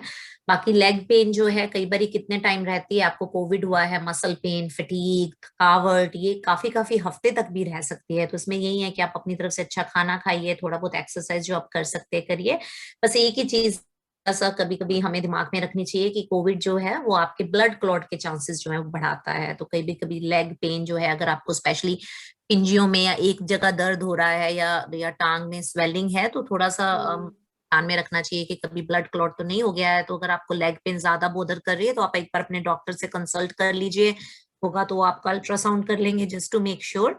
और लो बीपी का तो मैं यही मान के चलूंगी कि ये पार्ट ऑफ प्रोसेस है, आपको कोविड हुआ है, बॉडी में थोड़ा इन्फ्लेमेशन है, कमजोरी है, तो आप थोड़ा अच्छा खाना खाइए और जैसे मैंने कहा आप कोकोनट वाटर। मैम ये मैं बताना चाहती थी कि जैसे ये लो बीपी मेरा पहले मतलब कोविड से पहले भी थोड़ा होता था, तो अभी और थोड़ा ज्यादा फील होने लगता है, तो इसमें और क्या ये हीमोग्लोबिन का क्या मतलब आप WBC जो ये बताएं। अच्छा हीमोग्लोबिन तो आपका ठीक है, थोड़ा कम है। इंडिया में ये नॉर्मल वैल्यू आती है, काफी अनीमिया जो है इंडिया में काफी कॉमन है बहुत सारे रीजंस की वजह से, कई बार न्यूट्रिशनल डेफिशिएंसीज होती हैं। सो लेकिन जो आपका 10.9 है वो ज्यादा लो नहीं है मेरे हिसाब से। अगर फीडिंग नहीं हो रही है तो हीमोग्लोबिन जो है सही है। मैम एक और प्रॉब्लम है मुझे, जैसे कि कुछ ज्यादा तो नहीं है ना? हेलो, हाँ जी बोलिए। हाँ जी, ये मैम मैं ये बताना चाह रही थी कि जैसे कि मुझे एक बार जैसे सोते वक्त मेरे जैसे हाथ एक से जैसे कि नस वगैरह सिकुड़ गई, मैं हाथ खोलती हूँ तो मुझे महसूस होता है ऐसा, तो ऐसा क्या कुछ इसमें कोई हाथ की नस आपको महसूस होती है? तो इसके बहुत सारे रीजन हो सकते हैं। आई मीन कोविड की वजह से भी आपको बॉडी पेन्स, टायर्डनेस, थोड़ा सा न्यूराइटिस पेन हो सकता है, लेकिन कभी कभी सर्वाइकल की वजह से भी आपको हाथ की जो नस है वो, बट बिना एग्जाम किए, बिना आपकी रिपोर्ट्स देखे तो मुश्किल होगा मुझे एक डायग्नोसिस आना। तो आप अपना हाइड्रेट रखिए, अच्छा खाना खाइए, लेकिन अगर आपको ये डॉक्टर से कंसल्ट कर लीजिए ताकि वो आपका प्रॉपर चेकअप करके उस हिसाब से इलाज कर सकते हैं। मैम आपको मैं अभी ये किसमें ये इसी में ईमेल कर देंगे ना? हाँ, ईमेल आप कर सकते हैं, हमने आपके साथ ईमेल शेयर किया चैट बॉक्स पे, तो आप उस पर ईमेल कर सकते हैं, तो हमारे को ईमेल मिल जाएगा। हम डॉक्टर साहब आप चाहें तो अपना ईमेल भी आप चैट बॉक्स में शेयर कर सकते हैं, तो वी हैव नो इश्यूज। अच्छा, it's all up to doctor. हाँ जी प्लीज। हाँ, तो नेक्स्ट कॉलर प्लीज। जो भी क्रिटिकल हैं, जिनको भी अर्जेंट केयर चाहिए, तो आप नेक्स्ट कॉलर के बाद अपने आप को अनम्यूट कर सकते हैं। हाँ, रितेश बोलिए। Sir good evening. Good evening ma'am. Good evening. Good evening Ritesh. Actually मैं 6-7 अप्रैल को पॉजिटिव हुआ था कोरोना जी, और मुझे फिर से लास्ट 2 दिन से फिर से फीवर आ रहा है, और फीवर का वही है 99 to 100.5 तक वो डिफर कर रहा है। तो क्या करोगे? आप rest of the people can you आप अपना मैंने हाँ प्लीज, बाकी लोग म्यूट या तो वही मैं बता रहा था कि 6-7 अप्रैल को हुआ था और 1.5 महीने हो गए और फिर से मुझे लास्ट 3 दिन से फीवर आ रहा है, लेकिन पुराने सिम्टम में मुझे लॉस ऑफ टेस्ट नहीं है, ना ही लॉस ऑफ स्मेल है। और कुछ आपको है खांसी या सांस फूलना? नहीं, खांसी भी नहीं है, ना ही कोई चेस्ट में पेन है, और ब्रीथिंग में भी कोई प्रॉब्लम नहीं है। मैं 45 सेकंड तक कंफर्टेबली मैं होल्ड करके रख पा रहा हूँ ब्रीथ को। ओके, तो कुछ भी रीजन हो सकता है आपको दोबारा से फीवर आ रहा है, कुछ ऐसी वायरल इन्फेक्शन भी हो सकती है। जब कोविड नहीं था तभी भी तो हम बीमार होते थे ना, तो बट अभी कोविड बहुत ज्यादा है तो हमें ये ध्यान रखना है। वैसे तो आपको इतनी जल्दी री इन्फेक्शन होने के चांसेस बहुत ही कम हैं, और वो भी अभी आपको अप्रैल में हुआ और फिर से अभी तो हम मई एंड में है, तो विद इन फ्यू वीक्स री इन्फेक्शन के चांसेस हो सकती है, बट चांसेस बहुत कम है। तो अगर हम इसको ये भी मान के चले कि ये दोबारा से आपको कोविड हुआ है, तो हम यही कहेंगे ना, अभी आपको कुछ और प्रॉब्लम नहीं है, हल्का फीवर है, आप पैरासिटामोल ले सकते हैं, अपना विटामिन लेते रहिए इम्यूनिटी को बूस्ट करने के लिए। तो आप अपना घर में रहिए और देखिए, अगर आपको 3-4 दिन में रहता है कि फीवर बहुत बढ़ रहा है या आपको सांस की दिक्कत हो रही है इस तरह से, तब आप अपने डॉक्टर से सलाह लीजिए। बाकी अगर आप योगा प्राणायाम कर सकते हैं वो अच्छा है। आपको खांसी नहीं है तो मैं नहीं समझती कि आपको स्टीम इनहेलेशन की जरूरत है। अपना रेस्ट करिए, अपना अच्छा खाना खाइए, आप विटामिन डी विटामिन सी ले सकते हैं। कभी कभी जब कोविड आपको होता है, जैसे आपको अप्रैल में कोविड हुआ है, तो दूसरी जो चीज जो हमें ध्यान में रखनी है कि कोविड आपकी इम्यूनिटी को कम करता है ना, तो आपके बैक्टीरियल इन्फेक्शन, कोविड वायरस है तो आपके दोबारा बैक्टीरियल इन्फेक्शन होने के चांसेस बढ़ जाते हैं तो कभी कभी हमें ये डर लगता है कि अगर आपको अभी कोविड हुआ था, आप कोविड से रिकवर हो गए या फिर से आपको फीवर हो रहा है, कहीं आपको कोई बैक्टीरियल निमोनिया या बैक्टीरियल इन्फेक्शन तो नहीं हो रही, लेकिन उसके साथ आपको कुछ लगेगा, खांसी आएगी, बलगम आएगी, वो सब आपको नहीं है तो मैं यही मान के चलूंगी कि अभी कुछ घबराने की जरूरत नहीं है। आप अपना ध्यान रखिए, अगर फीवर नहीं टूटता है या और कुछ सिम्टम्स आते हैं तब आप अपने डॉक्टर से कंसल्ट कीजिए और दोबारा से फिर कोविड टेस्ट, एक्सरे और जो भी ब्लड वर्क अब होगा आपके डॉक्टर आपको गाइड करेंगे। और मैम 2-3 मेरे और क्वेश्चन थे। लास्ट नाइट मैंने मैम एक एजिथ्रोमाइसिन लिया था। प्लीज ऐसे एंटीबायोटिक्स मत खाइए। अभी जो ब्लैक फंगस भी हो रहा है इसीलिए हो रहा है क्योंकि इंडिया में हर बंदा अपने आप को खुद ट्रीट कर रहा है, और मैं समझती हूँ कि प्रॉब्लम्स हैं, डर लगता है कि अरे हॉस्पिटलाइजेशन ना जाना पड़े, पर एंटीबायोटिक का कोई भी रोल नहीं है। इनफैक्ट एंटीबायोटिक के बहुत सारे साइड इफेक्ट हैं। वो आपकी इम्यूनिटी को कम करेगा, आपको आपके जो अच्छे बैक्टीरिया हैं जो आपके स्टमक के अंदर हैं, जो आपको हेल्प करते हैं इन्फेक्शन को बीट करने में, उसको खराब करेगा। तो अगर आपको खांसी नहीं है, आपको बलगम नहीं है, आपको कुछ और नहीं हो रहा, जस्ट बिकॉज आपको फीवर है, आप अजिथ्रोमाइसिन मत खाइए अभी, ठीक है। और टेस्ट में फिर से अगर आपका कोई रिकमेंडेशन हो? अभी तो मैं कहूंगी आपको कोई टेस्ट कराने की जरूरत नहीं है, आपको और कुछ नहीं हो रहा, लेकिन अगर आपको फीवर फिर रहता है तो वही जो कोविड पैनल है, सीबीसी हो गया, लिवर फंक्शन टेस्ट हो गया, लेकिन उस टाइम पे फिर आपको अपने डॉक्टर से कंसल्ट करना पड़ेगा, क्योंकि हम ये भी कहते हैं कि आप अपने अच्छी बात है आप नॉलेजेबल हो और आप कोशिश कर रहे हो कि पूरा अप टू डेट रहे, लेकिन एट द सेम टाइम बिना डॉक्टर के कंसल्टेशन के आप दवाइयां मत खाइए, टेस्ट अननेसेसरली मत कराइए, ठीक है।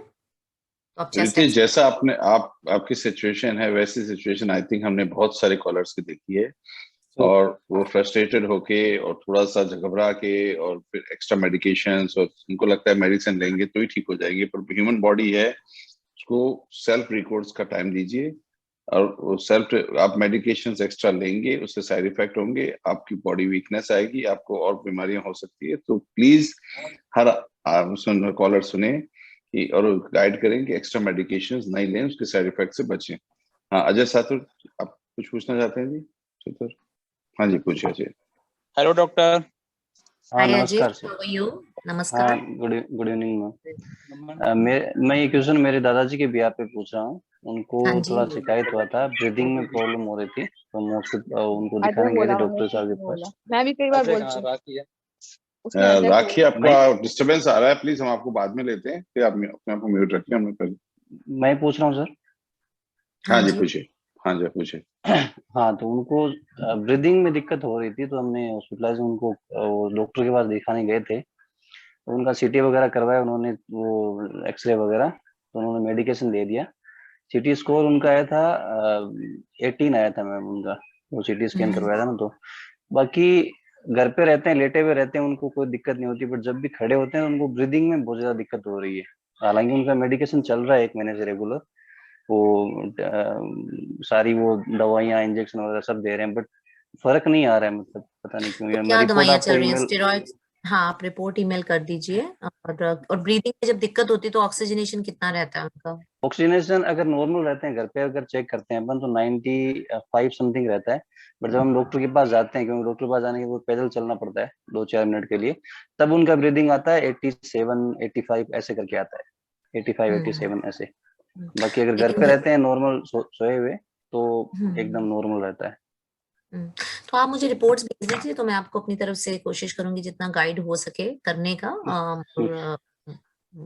मेल आईडी डॉक्टर यही, अगर आपको डॉक्टर यही गाइड कर रहे हैं कि अभी घर पे ही रहो, तो मैं वही कि अभी उनको ऑक्सीजन की जरूरत नहीं है, रेस्ट पे, और डॉक्टर्स दवाइयां दे रहे हैं। आप कह रहे हो मैं मान के चल रही हूँ कि रेमडेसिविर का इंजेक्शन लग रहा होगा, तो अगर सब दवाइयां घर पे ही चल रही हैं तो वही है कि फिर आप उनको घर पे ही रखो। हॉस्पिटल की हालत उतनी अच्छी नहीं है, लेकिन दूसरा उनको आप स्टीम इनहलेशन दे सकते हो। बस यही ध्यान रखना है कि जो ह्यूमिडिफायर है या जैसे भी आप दे रहे हो उसको बहुत क्लीन रखना है, उसमें टैप वाटर यूज नहीं करना है, क्योंकि आजकल ब्लैक फंगस के भी केसेस आ रहे हैं। और अगर आप उनको किसी वजह से आपको घर में ऑक्सीजन देनी पड़ती है तो जो ऑक्सीजन का नेजल कैनुला है वो सब क्लीन करके रखना है, और उनको अच्छा न्यूट्रिशन दो ताकि उनकी बॉडी की जो इम्यूनिटी है वो बढ़े। ठीक है मैं एक बार रिपोर्ट शेयर कर दूंगा आपको मेल आईडी पे। हाँ जी, मेल आईडी हमने शेयर किया आपके साथ में। Ashish Kumar please. Thank you. Hello ma'am, hello sir, my name is Ashish Kumar.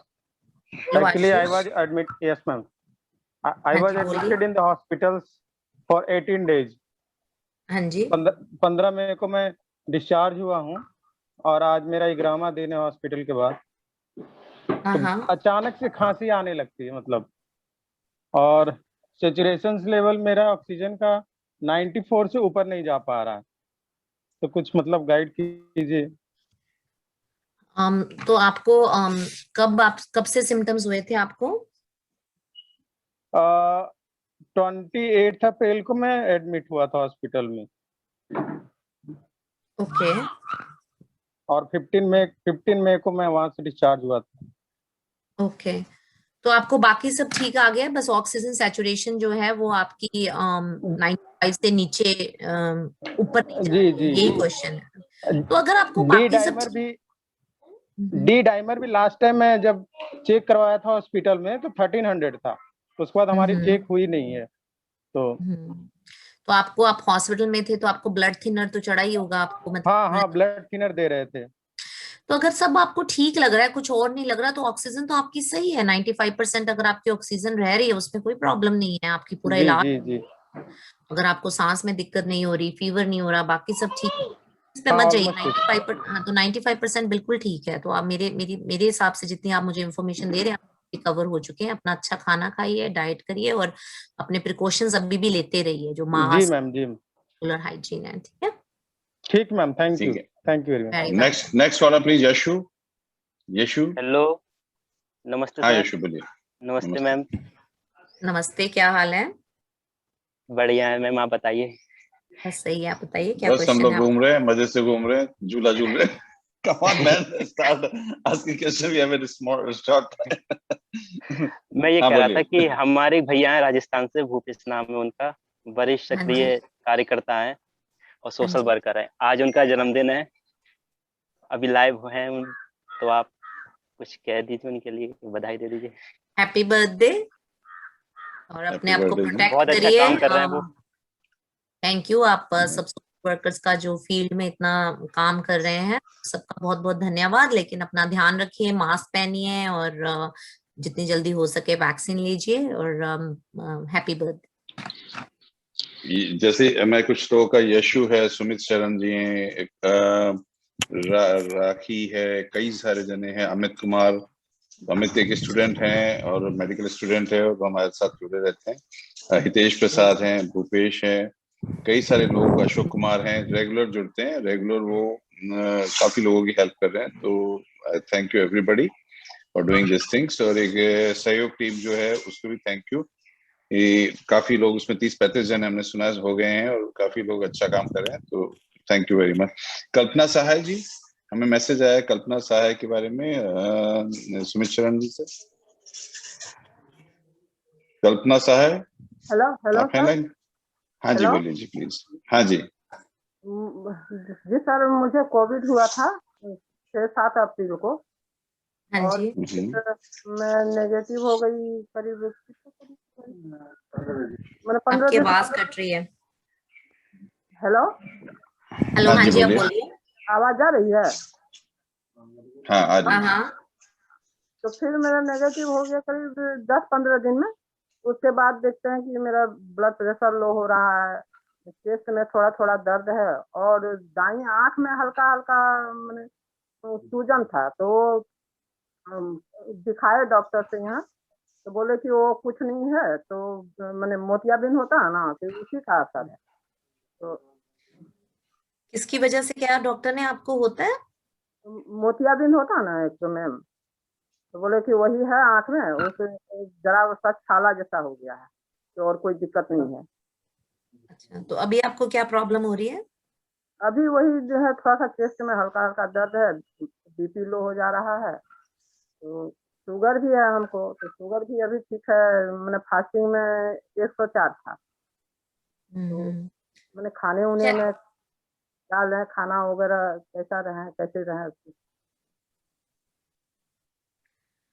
नहीं, तो शुगर में तो वही है कि आपको अपनी दवाइयां जो डॉक्टर ने ली है वो आप लीजिए, और डॉक्टर ने लिखी है, और अपनी शुगर सुबह शाम चेक करते रहिए। कई बार फास्टिंग ठीक होती है लेकिन खाने के बाद बढ़ जाती है, तो एटलीस्ट एक बार फास्टिंग और 2 बार खाने से पहले आप चेक करिए, और या 2 घंटे खाने के बाद, जिसको हम पोस्टप्रेंडियल बोलते हैं। और खाने में वही है, आपको तली चीजें जिसमें ज्यादा कार्बोहाइड्रेट हो, जैसे चावल है और ज्यादा रोटी है, ये सब चीजें आप अवॉइड करिए। शुगर अवॉइड करिए, हो सके तो थोड़ा सा उबली सब्जी, सलाद, इस तरह का खाइए। फ्रूट में भी जैसे ग्रेप्स वगैरह हैं जिसमें ज्यादा शुगर होती है उसको अवॉइड करिए। पर जो आपको चेस्ट में पेन हो रहा है वो तो नहीं होना चाहिए आपको ना, तो आप एक बार अपने डॉक्टर से बात करिए कि क्यों चेस्ट में पेन हो रहा है। बहुत सारे रीजन हो सकते हैं चेस्ट में, घबराहट की वजह से कई बार लोगों को चेस्ट में पेन रहता है। लेकिन हमें हार्ट प्रॉब्लम या लंग प्रॉब्लम जो है, स्पेशली अगर आपको कोविड हुआ है, आप डायबिटीज भी हो, तो हमें वो चीजें जो है जो सीरियस हो सकती हैं उनको रूल आउट करना है। तो मैं यही कहूंगी कि यहाँ से मैं आपको उतना गाइड नहीं कर पाऊंगी, आप अपने डॉक्टर से बात करिए, उनको बताइए कि आपके चेस्ट में ऐसे पेन हो रहा है ताकि वो पूरी आपकी जांचें कर सकें। Ma'am thank you. Very welcome, take care. हाँ जी, नेक्स्ट अजय सुथार आप हैं? अच्छा हो गया आपका, ओके ओके। अनुपम, हमारे साथ कुछ हैंड्स जुड़े हैं, मैं जानना चाहता हूँ, टाइम शॉर्ट है। अनुपम, शिखर, अंकिता, राखी, और कोई पूछना चाहते हैं तो प्लीज अपना हैंड रेज कर लीजिए, या फिर ताकि हम उनको मिस ना कर सकें। हेलो सर, नमस्ते सर। नमस्ते मैम। हाँ शिखर चौहान बोले। हाँ सर, हेलो सर। हाँ जी बोलिए। जी मैं, मेरे पापा का मैम कोविड टेस्ट 24 अप्रैल को उन्होंने टेस्ट कराया था। हाँ जी। हेलो। और मैम हाँ 28 जी। अप्रैल को मैम उनकी रिपोर्ट पॉजिटिव आई थी, और हमने हाँ जी। 26 अप्रैल से मैम उनकी मेडिकेशन शुरू कर दी थी डॉक्टर के थ्रू। और मैम 23 तारीख को वो नेगेटिव हो गए।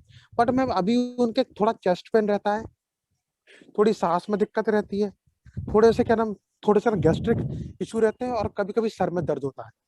फिर उसके बाद मैम हमने मैम हेलो। हाँ जी हाँ जी। फिर मैम हमने उनका 2D करवाया, इको। हेलो। हाँ जी हाँ जी हाँ जी। मैम उसमें हार्ट में स्वेलिंग आई है। हेलो। तो मैम बता सकते हैं? हेलो। तो मैम पापा कब तक ठीक हो सकते हैं, ऐसा कुछ? आप अपनी रिपोर्ट शेयर कीजिए। हार्ट में स्वेलिंग तो एक लेमन लैंग्वेज है, तो मुझे समझ नहीं लगेगी कि उसका क्या मतलब है, तो लेकिन मुझे ये लगता है कि आपको एक हार्ट डॉक्टर को दिखाना चाहिए, कि उनको कोविड हुआ है। कोविड की वजह से भी कभी कभी हार्ट अफेक्ट हो जाता है, या कभी कभी हो सकता है कि मैम वो मैम बीमारी का नाम है मैम मिल्ड कोसेंट्रिक LVH। हाँ, तो LVH तो किसी कारण भी हो सकता है ना। LVH का मतलब ये है कि आपका जो हार्ट है वो थोड़ा सा स्ट्रेन्ड है। वो कोविड की वजह से भी हो सकता है, कई लोगों को अंडरलाइंग हार्ट डिजीज होती है, हो सकता है अभी तक पता ना चला हो। तो अगर उनको सिम्टम नहीं होते तो इतना वरी करने की जरूरत नहीं थी, बस दवाइयों के साथ उनका जो हार्ट का फंक्शन है वो इम्प्रूव करने की जरूरत। लेकिन अगर उनको चेस्ट पेन हो रहा है तो आप एक बार डॉक्टर से फिर से सलाह कीजिए कि चेस्ट पेन हो रहा है, तो वो अच्छी तरह उनका एग्जाम कर लेंगे ताकि आगे उनका सही इलाज हो सके।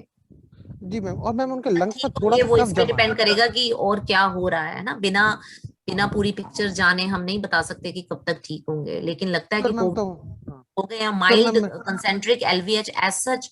इतना चिंता करने की जरूरत नहीं है, इसके आसपास कुछ और नहीं है। लेकिन अगर आपके चेस्ट पेन भी हो रहा है तो मैं यही समझूंगी कि एक बार आप हार्ट डॉक्टर को दिखा लीजिए। श्योर मैम, मैं दिखा लूंगा। और मैम मेरा भी मैम कोविड टेस्ट हुआ था, और मैं क्या नाम 11 मई को, और मैम 11 मई को मैं नेगेटिव हो गया था। बट मैम कभी कभी मुझे आंखों में थोड़ा सा पेन होता है। तो मैं ये मैम कोई सीरियस इशू तो नहीं है, अभी तो नहीं हो रहा है पिछले 7-8 दिनों से, बट कभी कभी हो जाता है। अगर आपको 7-8 दिनों से नहीं हो रहा है तो कोई चिंता की जरूरत नहीं है। थोड़ा सा बस यही होता है कि आजकल इंडिया में, नहीं कि हम आपको स्केयर नहीं करना चाहते, लेकिन आपको क्या स्टेरॉइड्स लगे थे, हॉस्पिटलाइज हुए थे? नो मैम, कुछ नहीं मैम, बस सिंपल विटामिन और सिंपल थोड़ी एंटीबॉडीज लगी थी, कोई भी स्टेरॉइड्स और कोई भी तो आपको फिर तो आपको इतनी चिंता करने की जरूरत नहीं है। जो हॉस्पिटलाइज होते हैं उनको हम थोड़ा सा ज्यादा हमें डर रहता है ब्लैक फंगस, लेकिन आपको जरा सा आंखों में कभी कभी दर्द हो रहा है और अभी आपको 7-8 दिन हो नहीं हुआ है, तो कभी वैसे ही एलर्जी हो सकती है, साइनस प्रेशर हो सकता है, की वजह से दर्द हो सकता है। अगर आपके कुछ फेस नहीं है, नो मैम कुछ नहीं है। हाँ, अगर फेस में स्वेलिंग नहीं है, कोई नेजल डिस्चार्ज नहीं है, तो कोई चिंता करने की आपको जरूरत नहीं है। कोई आईसाइट में और मैम पापा को भी नहीं लगे थे मैम स्टेरॉइड्स, किसी को नहीं लगे हमारे। पापा को भी स्टेरॉइड्स नहीं लगे? ओके। नो मैम किसी को नहीं लगे। बस मैम पापा का मैम जो का नाम CT स्कैन था, स्कोर था वो 14 था, और मैम मेरा 7 था। चलो, अब तो आपके फादर रिकवर हो चुके हैं, तो अब तो स्टेरॉइड्स का कोई रोल भी नहीं है। अगर उनको नहीं लगे तो हो सकता है उनके डॉक्टर को नहीं इम्पोर्टेंट लगा होगा, विच इज फाइन। जैसे अनुपम है, निमित है, शिखर चौहान है, प्लीज राखी है। हाँ जी, बात करना चाहेंगे? राखी। हेलो। हाँ राखी बोलिए please. Hi Deepak, hi Shikha, good evening. How are you? Good evening, how are you? I am good. So हुआ ये था 2 मई को I got a positive corona report and 15 मई को रिकवर हो गई थी। बट अभी प्रॉब्लम ये है मेरे साथ, समटाइम मुझे वीकनेस और एंजाइटी फील होती है, और थोड़ा सा ना हाथ और जो तलवे होते हैं ना पैर के, वो ऐसा लगता है उनमें हीट निकल रही है। ये हीट वाली प्रॉब्लम थोड़ा ज्यादा हो रही है। तो वो आपको एंजाइटी से भी हो सकता है, एंड आई अंडरस्टैंड कि ये एंजाइटी प्रोवोकिंग चीज ही है। आप एक बार रिकवर हो गए, फिर आप आसपास सारी न्यूज सुनते हो, लोगों को बाद में प्रॉब्लम होती है, बंदे को डर लगता है कि अब क्या होगा। तो आप योगा करिए, प्राणायाम करिए, जितना रिलैक्सिंग एक्सरसाइजेस कर सके। बड़ी सारी मेडिटेशन एप्स हैं जो कि फ्री ऑफ कॉस्ट हैं, तो आपको हेल्प करेगी। बाकी रही हीट की बात, एंजाइटी की वजह से भी हो सकती है, लेकिन कई बार कमजोरी आ जाती है, जैसे आयरन डेफिशिएंसी इंडिया में कॉमन है, या विटामिन डी डेफिशिएंसी है, उसकी वजह से भी हो सकती है। तो आप रेगुलर मल्टीविटामिन खा सकते हैं थोड़े दिन के लिए, और देखिए अगर आपको ठीक उससे फायदा होता है। एंजाइटी कंटिन्यू नहीं होती है, वो कभी कभी होती है, आई मीन 2 और 3 मिनट्स के लिए दिन में कभी कभी होती है, बट ये हीट वाली प्रॉब्लम हो रही है। हाँ, तो आप अपना मल्टीविटामिन खाइए, और एंजाइटी अगर आपको कभी कभी भी हो रही है, अगर आप थोड़ा योगा प्राणायाम करोगे, वो आपकी बॉडी के लिए बहुत अच्छा है। मेडिटेशन एप्स बहुत अच्छी हैं, ताकि आपकी एंजाइटी को हेल्प और ऐसा तो नहीं है, क्योंकि अभी मैंने अपना ऑफिस भी रिज्वाइन कर लिया है, आई मीन बिफोर 7 डेज, तो उसकी वजह से, क्योंकि कंटिन्यू 7-8 आवर्स तो सिस्टम पे रहना ही पड़ता है, तो उसकी वजह से तो कुछ ऐसा नहीं कि प्रॉपर अभी रेस्ट लेने की ही जरूरत है समथिंग। ऐसा कुछ नहीं है। जो हार्ट पेशेंट होते हैं उनको भी हम थोड़ी देर बाद कहते हैं कि चलिए आप एक्सरसाइज करिए जितना। तो यू नो काम तो हमेशा अच्छा होता है, आपको डिस्ट्रैक्ट होता है। बस यही है कि अगर आप ऑफिस जा रहे हैं तो अपना प्रॉपर प्रिकॉशंस लीजिए, सोशल डिस्टेंसिंग बना के रखिए, मास्क पहन के रखिए, प्रॉपर न्यूट्रिशन और स्लीप भी बहुत जरूरी है। एंड मल्टीविटामिन का कोई, आई मीन कौन सी गोली ले सकते हैं कुछ आप? कोई भी मल्टीविटामिन जो आपके अवेलेबल है। ओके ओके, मॉर्निंग और evening. Vitamin once a day, B complex और विटामिन डी देख लीजिए, अगर उसमें हो तो अच्छी बात है। Okay okay, thank you. All right, Raki, get well, and that's it. Next, who is on the line? कौन? अंकिता हम देख रहे हैं, शिखर, निमित, अनुपम, anyone? Hello doctor. हेलो। हाँ जी। डॉक्टर मुझे पूछना था कि मतलब मैं ऐसे ऑफिस जाती हूँ रेगुलर, तो मैं स्टीम वगैरह लेती हूँ, तो मैं ऐसे सुनने में आया कि स्टीम ज्यादा लेने से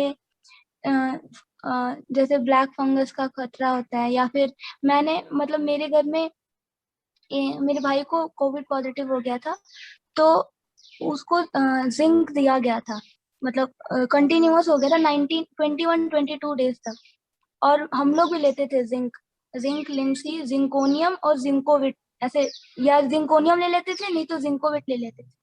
तो ऐसा सुनने में आया कि जिंक लेने से, ये सब लेने से ब्लैक फंगस का चांसेस होता है, ऐसा है क्या? जिंक का मुझे इतना क्लियर रोल नहीं है ब्लैक फंगस में। बहुत सारी थियरीज हैं, अभी सब चीजें इवॉल्व हो रही हैं, तो मुझे नहीं लगता कि जिंक की वजह से ब्लैक फंगस की प्रॉब्लम है। हाउएवर मैं ये भी कहूंगी कि कोई भी दवाई हो, चाहे वो विटामिन ही हो, अगर हम उनको ओवर यूज करेंगे ना, तो वो हमारी बॉडी के लिए खराब है। जो जिंक का रोल है, जिस जिंक की जो स्टडी इनिशियली हुई थी, वो हुई थी कॉमन वायरसेस में। तो जब कॉमन कोल्ड और कॉमन वायरसेस में ये पाया गया था कि अगर आप जिंक लेते हो, और वो भी अगर आप अर्ली ऑन लेते हो, फर्स्ट फ्यू डेज, तो आपका जो सिवियरिटी है वायरस की, वो कम हो जाती है। तो कोविड में उसकी कोई स्टडी नहीं है जिंक की, लेकिन क्योंकि जिंक बहुत सारे हमारे बॉडी में कम रहता है, और इसको लेने में कोई ज्यादा हार्म नहीं है, अगर आप थोड़ी देर के लिए लेते हो, तो लोगों ने जिंक देना शुरू कर दिया कि एनीवे इम्यूनिटी बढ़ा रहा है ना, कुछ आपको ज्यादा नुकसान नहीं कर रहा, ठीक है। तो लेकिन इसका मतलब ये नहीं कि आप महीनों महीनों जिंक लेते रहो, क्योंकि जिंक का जो रोल है वो फर्स्ट बहुत अर्ली ऑन है। और वो भी जो स्टडी हुई थी वो था कि जिंक की जो चूसने वाली गोलियां हैं, जिसको हम लोजेंजिस कहते हैं, उसकी स्टडी हुई थी। तो ब्लैक फंगस में आई नो एक थियरी है कि ब्लैक फंगस जिंक पे स्ट्राइव करता है, विच इज नॉट प्रूवन। तो आई वुडंट से कि जिंक ब्लैक फंगस करता है, बट आई वुड से कि आपको हर रोज जिंक लेने की जरूरत नहीं है, क्योंकि जैसे मैंने बताया कि अगर आप विटामिन भी ले रहे हो, तो अगर आप ओवर विटामिन लेते हो तो वो भी आपकी बॉडी के लिए खराब है।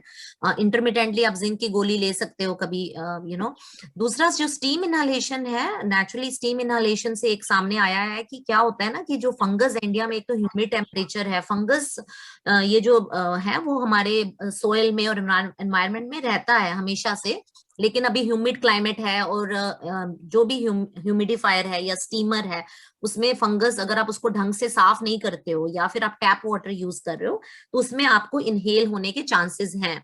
तो अगर आपको खांसी नहीं है, जुकाम नहीं है, तो आपको रोज स्टीम इनहेलेशन लेने की जरूरत नहीं है। फर्स्ट ऑफ ऑल आप इंटरमिटेंटली ले सकते हो कि थोड़ा आपके नेजल पैसेजेस को क्लियर करेगा, बैक्टीरिया को क्लियर करेगा।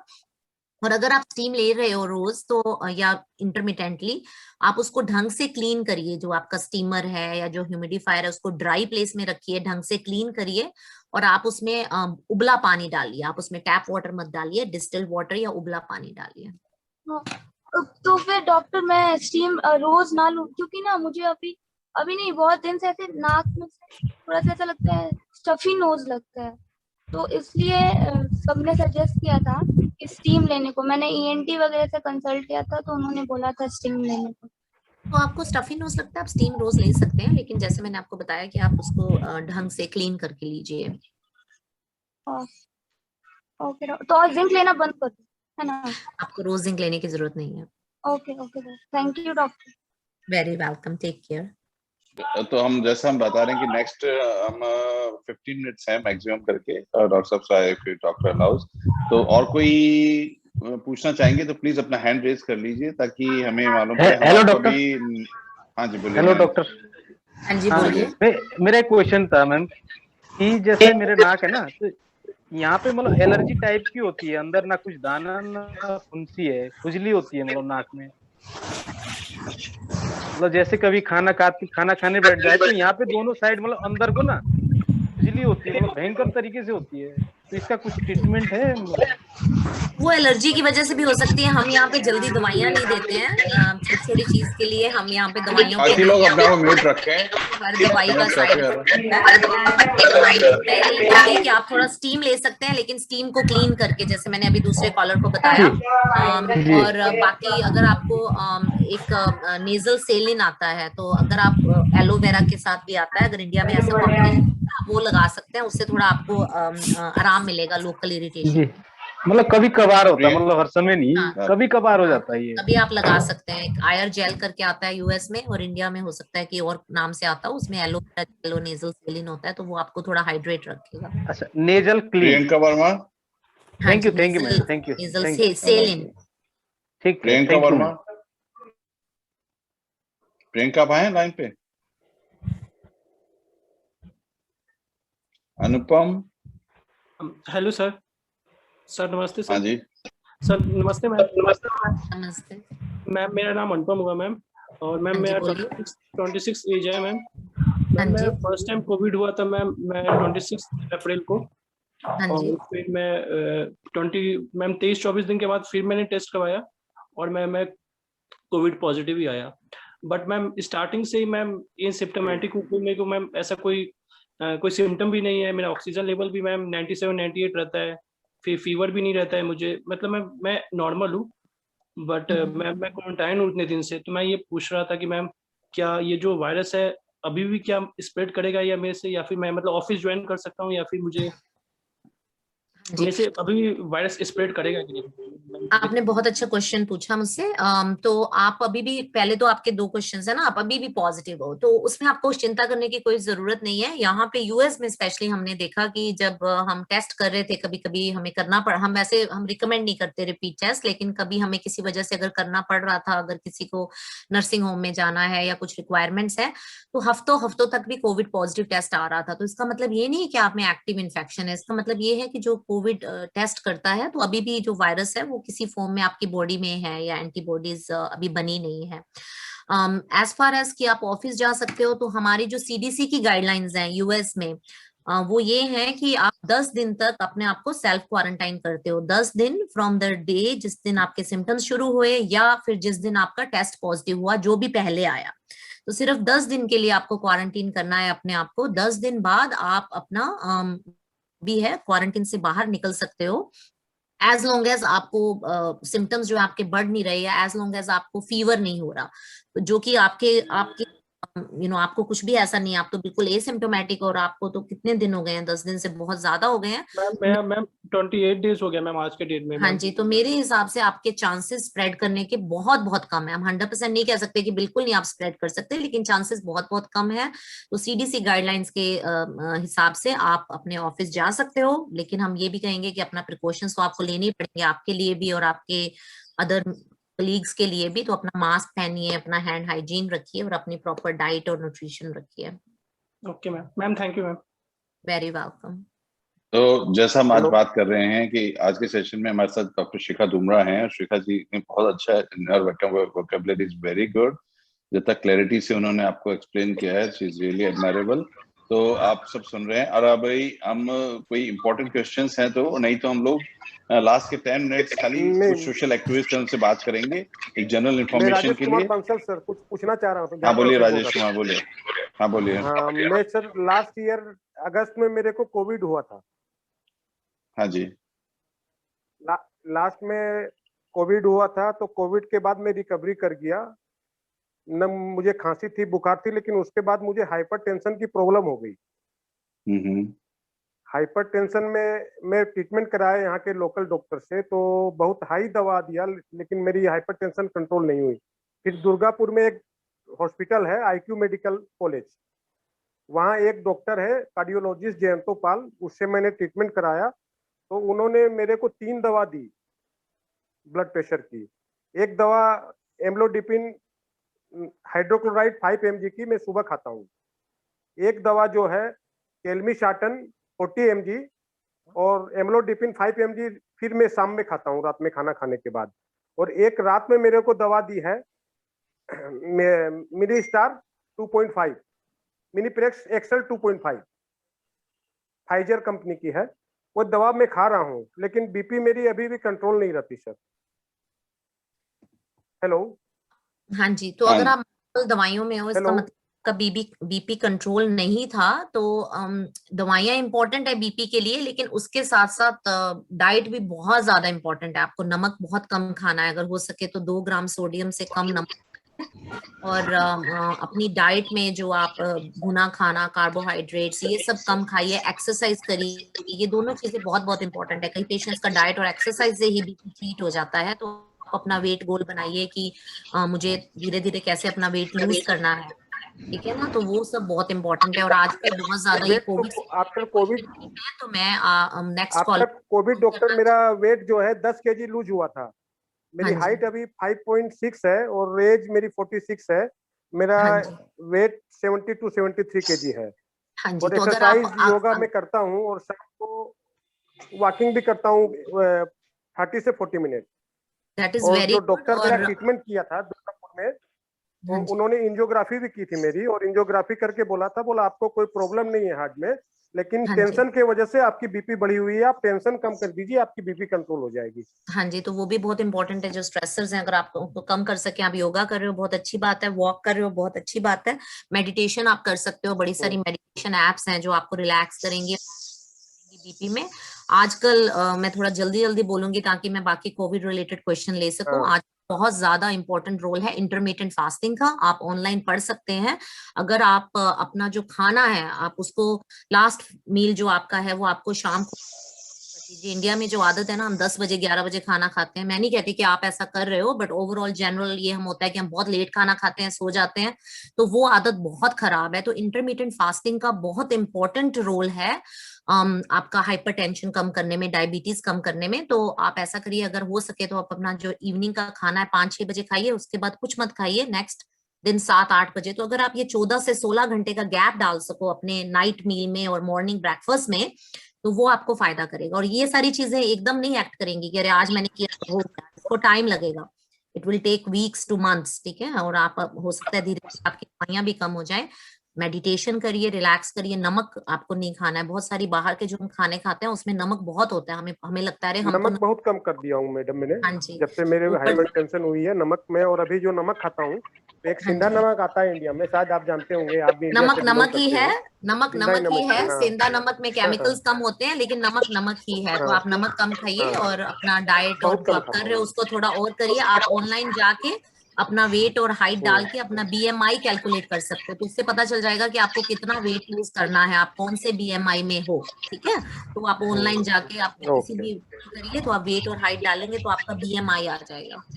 और और नेक्स्ट कॉलर। ठीक है जी, नेक्स्ट कोई सर मैं हाँ बोलिए मैम। मैं ये पूछना चाह रहा था, जैसे आपने बोला जिम का अपन रोज नहीं ले सकते हैं। हाँ जी।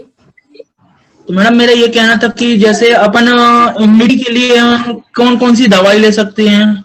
जैसे मैं अभी इम्यूनिटी के लिए किस कौन कौन सी मेडिसिन ले सकते हैं? जैसे विटामिन सी और मल्टीविटामिन मैं जिंक लेता हूँ रोज। तो जिंक आपको रोज लेने की जरूरत नहीं है, आप इंटरमिटेंटली ले सकते हो, जैसे एवरी 2 days ले लिया। विटामिन सी रोज लेने में कोई हर्ज नहीं समझती मैं, अनटिल अनलेस आपको किडनी डिजीज है तो उसमें हम सोचते हैं विटामिन सी ज्यादा नहीं लेना चाहिए, क्योंकि विटामिन सी हमारी बॉडी में स्टोर नहीं होता है। तो अगर आप रोज भी ले रहे हैं विटामिन सी तो बेस्ट है कि अगर आपको न्यूट्रिशन ही मिल जाए, आप अपना फ्रूट खाओ, ऑरेंजेस खाओ, लेमन पियो, जिससे आपको काफी विटामिन सी मिलेगा डेली नेचुरल वे में अपनी इम्यूनिटी बूस्ट कर सकते हैं, तो हमें आर्टिफिशियल वे में बूस्ट करने की उतनी जरूरत नहीं है। बट हाँ जितना भी हम ट्राई करें हम हर चीज नहीं ले सकते हैं एवरीडे, तो विटामिन सी की कोई हर्ज नहीं है। जिंक का मुझे रोल नहीं लगता है एवरीडे लेने में, आप इंटरमिटेंटली 2 दिन में एक बार ऐसे करके ले सकते हैं। और विटामिन डी की कमी जो है वो बहुत ज्यादा पाई गई है, हालांकि धूप है सब जगह, तो आप विटामिन डी की भी गोली इधर उधर से ले सकते हैं। मैडम वो ले सकते हैं कि कहते हैं मल्टीविटामिन रेगुलर ले सकते हैं ना? हाँ मल्टीविटामिन आप रेगुलर ले सकते हैं। और मैडम जैसे यहाँ पे अभी गिलोपैथी चल रही है पतंजलि की, वो ले सकते हैं ना रेगुलर? मुझे पता नहीं पतंजलि की दवाई में क्या ये है। इंडिया की मेडिकेशन के बारे में हम डॉक्टर्स नहीं बता पाएंगे, अमेरिका बेस्ड डॉक्टर्स हैं, तो आप वहाँ लोकल कंसल्ट करिए। जो बीमारी से कंसल्ट रिलेटेड है, कोई क्रिटिकल चीजें हैं उसके बारे में पूछेंगे उसके बारे में, तो वो बेटर रहेगा। कि कई बार क्वेश्चन था कि ये जो आजकल ये ब्लैक फंगस में अल्फोट्रोमिक बी जो इंजेक्शन चल रहे हैं, उनका कोई सब्स्टिट्यूशन में कोई इंजेक्शन मिलेगा? वो आप बता सकते हैं, एडवाइस दे सकते कोई? Amphotericin B choice of medication choice है, डिपेंड करता है ब्लैक फंगस कितनी है, कहाँ पे है, लेकिन वो सब चीजें जो हैं अगर वो नहीं मिलती हैं तो इट्रोकोनाजोल, यहाँ पे बहुत शॉर्टेज है इंजेक्शन की, तो यहाँ पे डॉक्टर्स ट्राई कर रहे हैं जो अल्टरनेटिव मेडिसिन है, इट्राकोनाजोल है, वोरिकोनाजोल, बट हर स्टेज में वो नहीं दे सकते हैं। एम्फोटेरिसिन बी जो है स्पेशली अगर वाइड स्प्रेड फंगल इन्फेक्शन है तो वो ट्रीटमेंट ऑफ चॉइस है। Okay ma'am. हाँ जी, तो आज का हम सेशन यहीं पे हमें फिनिश करेंगे। और डॉक्टर शिखा डूमा हमारे साथ हैं। डॉक्टर साहब ने बहुत हेल्प की, काफी अच्छे एडवाइस दिए, काफी आप गाइडेंस दिए, आप लोग प्रॉपर्ली सुनिए। हम लोग कोशिश करते हैं कि क्रिटिकल पेशेंट जिनको प्रॉब्लम ज्यादा है, दीपक सर 1 मिनट का टाइम लेंगे। हाँ बोलो कुमार, बोलिए फास्ट। हाँ जी सर, नमस्ते सर। नमस्ते मैम। बोलिए कुमार, क्या हाल है आपका? ये आपकी वाइफ कैसी है? आपकी वाइफ ठीक है? Thank you ma'am. नहीं, अब भी रिकवर कर रही है और बहुत अच्छे है, लेकिन वो थोड़ा थोड़ा अंदर से कमजोरी जब बहुत ज्यादा है। हाँ, तो कमजोरी तो कोविड करता है, वही आप विटामिन और अच्छा खाना देते रहिए उनको, तो जी योगा कर सकते हैं, प्राणायाम कर सकते हैं। जी, मैं ज्यादा समय नहीं लूंगा। क्या है कि जब मैं पटना हॉस्पिटल में था और मैं अपने भाई को जब मैं देख रहा था, तो मेरे जैसे बहुत सारे लोग वहां पे थे, मेरे जैसे मित्र लोग थे जो अपने भाई को देख रहे थे, कोई अपने वाइफ को है, कोई अपना ये बहन को है, तो उसी में से अभी मेरे एक मित्र ने वहां से फोन किया था पटना से ही, और उनका ये समस्या क्या है कि उनका भी भाई था, तो अभी वो रिकवर तो हो गया है, लगभग 1 महीने से ऊपर हो गया, लेकिन अभी कुछ दिनों से क्या है कि उनके सर में बहुत ज्यादा टन दर्द लगता है कुछ घंटी बज रहा है। तो अभी वो ऑनलाइन आने वाले हैं, वो अभी मैं उनको लिंक भेजा हूँ, तो अगर हो पाएगा तो आज नहीं तो कल होगा। तो वो समस्या था, तो उसके लिए वो क्या दिक्कत है, जरा आप इस पे कुछ प्रकाश डाल सके मैम। हाँ जी, तो सर में दर्द तो वैसे भी हो सकता है, टेंशन की वजह से हेडेक हो सकता है, कमजोरी की वजह से आप कोविड से रिकवर कर रहे हैं, लेकिन अभी थोड़ा इंडिया में ब्लैक फंगस का ज्यादा हो रहा है, तो हम थोड़ा इसको ऐसा नहीं कि आप उनको भगा दो हॉस्पिटल, लेकिन थोड़ा सोचते हैं कि वो डॉक्टर से अपने सलाह करें कि और फेस में स्वेलिंग तो नहीं आ रही, और अगर कल वो आएंगे तो जो भी दीपक जी कौन है कल डॉक्टर जो कर रहे हैं, तो एक बार उनको एब्सोल्युटली हम लोग इन्फॉर्मेशन भेज देंगे। हाँ जी, हाँ जी। वो क्या है मैम, अभी मैं उनसे बात कर रहा था, तो उन पेशेंट से भी बात किया, तो क्या है कि उसको रिकवर तो ठीक से हो गया है, लेकिन अंदर से ज्यादा जब जैसे बाथरूम है या फिर छत पे टहलता रहे तो ज्यादा दिक्कत आती है, और क्या है सर में बहुत ज्यादा लगता है, दर्द टाइप का है, ऐसे वो आप बोले आंख में ये सब उस तरह का कुछ भी नहीं पता चलता है मैम। हाँ, तो अगर स्वेलिंग नहीं है, कोई नर्व्स में डिस्चार्ज नहीं है, हेडेक है, तो पैरासिटामोल ले थोड़ा सा रिलैक्स करें, पैरासिटामोल लें, और अभी गर्मी भी तो बहुत है ना, से भी होता है, थोड़ा नारियल पानी जिसमें आपको इलेक्ट्रोलाइट्स भी रहते हैं, नारियल पानी इज द बेस्ट ORS का घोल, राइट, सो वो आप ले सकते हैं।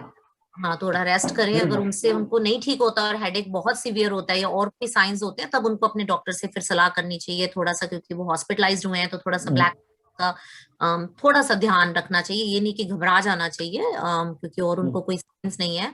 और बाकी तो छत पे जाते हैं, अभी भी उनको कमजोरी लगती है, ये तो थोड़ा टाइम लगेगा, इसमें टाइम लगेगा। अगर हॉस्पिटलाइज हुए तो मैं ये समझती हूँ कि उनका सीवियर कोविड होगा to begin with.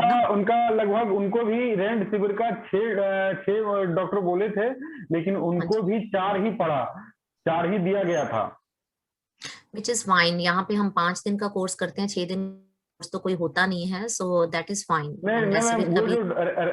Raj ji से उस दिन बात की थी कि रेमडेसिविर का रोल क्या है, तो अगर वो रिकवर हो रेमडेसिविर का कोई रोल नहीं हम आज का डॉक्टर साहब ने काफी टाइम लिया है, आज का कल वापस ज्वाइन रहेंगे।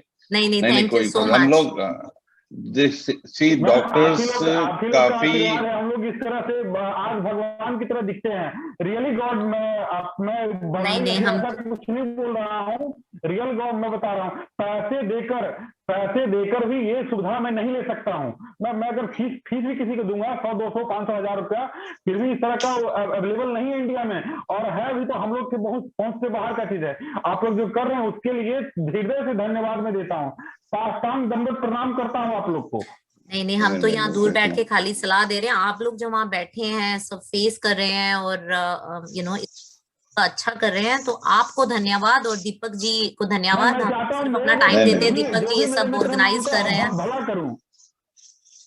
बहुत अच्छी बात है। आप बहुत आज का प्रोग्राम बहुत अच्छा रहा, और इसी के साथ में हम लोग काफी लोगों को चाहते थे और आ सके, पर हम लोग मिस कर गए, जिनसे हम बात नहीं कर पाए, जैसे तो सुमित शरण हमारे साथ में है, तो आप कुछ बोलना चाहेंगे लास्ट में Sumit Sharan ji, because we missed you today. No sir, you didn't miss me, actually हम आपके साथ ही है, और खास नहीं आज ये बहुत खुशी लगती है दीपक सर कि रोज अगर 5-7 लोग किसी की वजह से उनको वो सुविधा मिल जाए जो नहीं मिल रही है, तो थोड़ा पुण्य तो आपके कारण हम लोग को भी मिल रहा है, तो ये अच्छा लगता है सर। और एक बहुत अच्छी बात है कि आज का सेशन भी बहुत अच्छा रहा लोगों का, और हमारे यहाँ केसेस घट रहे हैं, वैक्सीनेशन हो रही है सर, तो ये सब कुछ बहुत बेहतर हो रहा है, सब कुछ बहुत अच्छा हो रहा है। और आपका जो अगला कार्यक्रम जो आने वाला है सर, जो आगे आप लोग शुरू कर रहे हैं कि स्पेशलिस्ट डॉक्टरों वाली जो शायद कुछ बात हो रही है, अशोक जी ने भी बताई इस बात को, तो उसके लिए भी सर हम लोग ग्राउंड लेवल पे वॉलंटियर और ज्यादा हम लोग की बात चल रही है, जो लोग इसकी सूचना दें, क्योंकि उस समय हम लोग स्पेसिफिक लोगों को लेके आएंगे। तो मैं इस बात को अभी इसलिए कह दिया कि शायद ज्यादा लोग सुने, तो अभी भी वो बात भी चली जाए लोगों तक, और ये बहुत अच्छा चल रहा है सर, बहुत अच्छा। मेरे पास कभी कभी इमोशनल ज्यादा हो जाता हूँ। बोलना चाह रहा था आपसे। जी बोलिए आप। दीपक सर, मैं आपसे रिक्वेस्ट ये करना चाह रहा था कि जो मेरे जैसे लोग हैं, और जो सुमित भाई हैं, मैं हूँ, और जो भी मेरे मित्र में बंधु हैं यहाँ पे हैं, तो मैं आप लोग सर मैं आपको अपना नंबर व्हाट्सएप का या टेलीग्राम का, और अगर किसी को आपत्ति नहीं होती किसी तरह का, तो वो उसमें ऐड करते, और जो भी अच्छा हो सकता वो सिर्फ काम करते, वो ओनली कोई काम अच्छा हो, तो फालतू का कोई काम ना। कुमार, हम लोग नेक्स्ट कुछ सेशंस में कुछ टीम क्रिएट करेंगे, जो अशोक जी ऑलरेडी वर्किंग ऑन, और सुमित जी उस पर काम कर रहे हैं। और सुमित जी आप कुछ बोल रहे थे, प्लीज कंटिन्यू, 1 मिनट पहले हम उनको सुन रहे हैं। जी थैंक यू सर। एक्चुअली ये जो बातें हैं सर, अभी कभी कभी जब ऐसा लग रहा था कल की शायद, लेकिन आज भी मैंने लोगों से बात की, जैसे राजा बंसल जी हैं, कल्पना जी, निमित जी जुड़े, अंजना जुड़े, और भी लोग जुड़े, तो ये लोग एक्चुअली सर कुछ और भी बातों को आगे बढ़ा रहे हैं। और सबसे मेन बात जो मैं कहना चाह रहा था, मेरी आवाज आ रही है सर? मेरे साउंड नेटवर्क प्रॉब्लम आ रही है, बिल्कुल आ रही है आवाज? जी थैंक यू मैडम। जी मैम, 2 तरह की बात मेरी आ रही थी, मैंने कल भी इस बात को कहा था, लेकिन मुझे एक मैडम आप भी यहाँ पे हैं तो मैं आपके सामने भी रख रहा हूँ कि जो केसेस मेरे पास आए, जो मेरी जानकारी। सर मेरे मित्र आ गए लाइन पे, थोड़ा सा एक बार बात कर लिया जाए उनसे लास्ट। हाँ जी, पहले 1 मिनट सुमित के बाद में बात खत्म कर लीजिए, फिर हम आपके पास आएंगे। हाँ जी, नीतीश कुमार जी, नीतीश कुमार जी बोलिए। मैं नहीं बोल रहा हूँ, नीतीश कुमार अभी है लाइन पे। हाँ सुमित, आप अपनी बात खत्म करिए। कुमार, हम नीतीश को लेंगे, फिर उसके बाद ही कॉल एंड करेंगे। प्लीज सुमित, आप। मुझे लगा सर मुझे लगा सर वो बिहार से और नीतीश कुमार जी को बुला रहे, मुझे लगा चीफ मिनिस्टर साहब होंगे, तो सब लोग, आप लोग सब चीफ मिनिस्टर ही है हमारे लिए। नहीं, अगर सच में नीतीश कुमार। हाँ जी बोलिए। जी हाँ जी प्लीज, लेट्स डू इट। हमारे पास हम लोग कॉल जल्दी फिनिश करना चाहते हैं, फिर डॉक्टर साहब को वापस जाना है। जी सॉरी सर, एक्चुअली नहीं बोलिए। हाँ जी, इसीलिए मैं कह रहा था सर कि अगर नीतीश जी को अगर जरूरत है सर, तो मैं तो रोज रहूंगा। नीतीश जी बोल रहे अगर उनको जरूरत है तो। और नीतीश आप बोलिए, नीतीश आप बोलिए, एक बोलिए जी। हाँ नीतीश बोलिए। नीतीश, आपको आवाज आ रही है? कुमार, अपने दोस्त को बोलिए कि वो बोले, वो उनकी आवाज नहीं आ रही है। नीतीश कुमार वो कुछ बोल नहीं रहे हैं, आवाज नहीं जा रही है क्या? नीतीश उनको, नीतीश कुमार, उनका वॉइस आ रही है। कुमार भाई, कल उनको आप फिर से जुड़वा देना। नीतीश कुमार, आप बोल रहे थे, सुन सकते हैं? तो कुमार, उनको आप बोलिए, उनकी आवाज। नीतीश, वो बोल नहीं पा रहे हैं, तो आप उनको बताइए, फिर हम शायद कल उनको ज्वाइन करेंगे। कल वो ज्वाइन कर सकते हैं अगर ऐसा है तो। नीतीश कुमार ओके, नहीं अवेलेबल हो पा रहे हैं, थिंक कुछ प्रॉब्लम है उनके माइक्रोफोन से। तो सुमित जी, आज का और हमारा सेशन यही एंड करते हैं। Doctor Shikha Dumar, thank you very much, आप बहुत अच्छा, आपका सुमित जी को अपना सुमित जी को अपना क्वेश्चन पूछने दीजिए, क्योंकि उनको। हाँ जी प्लीज।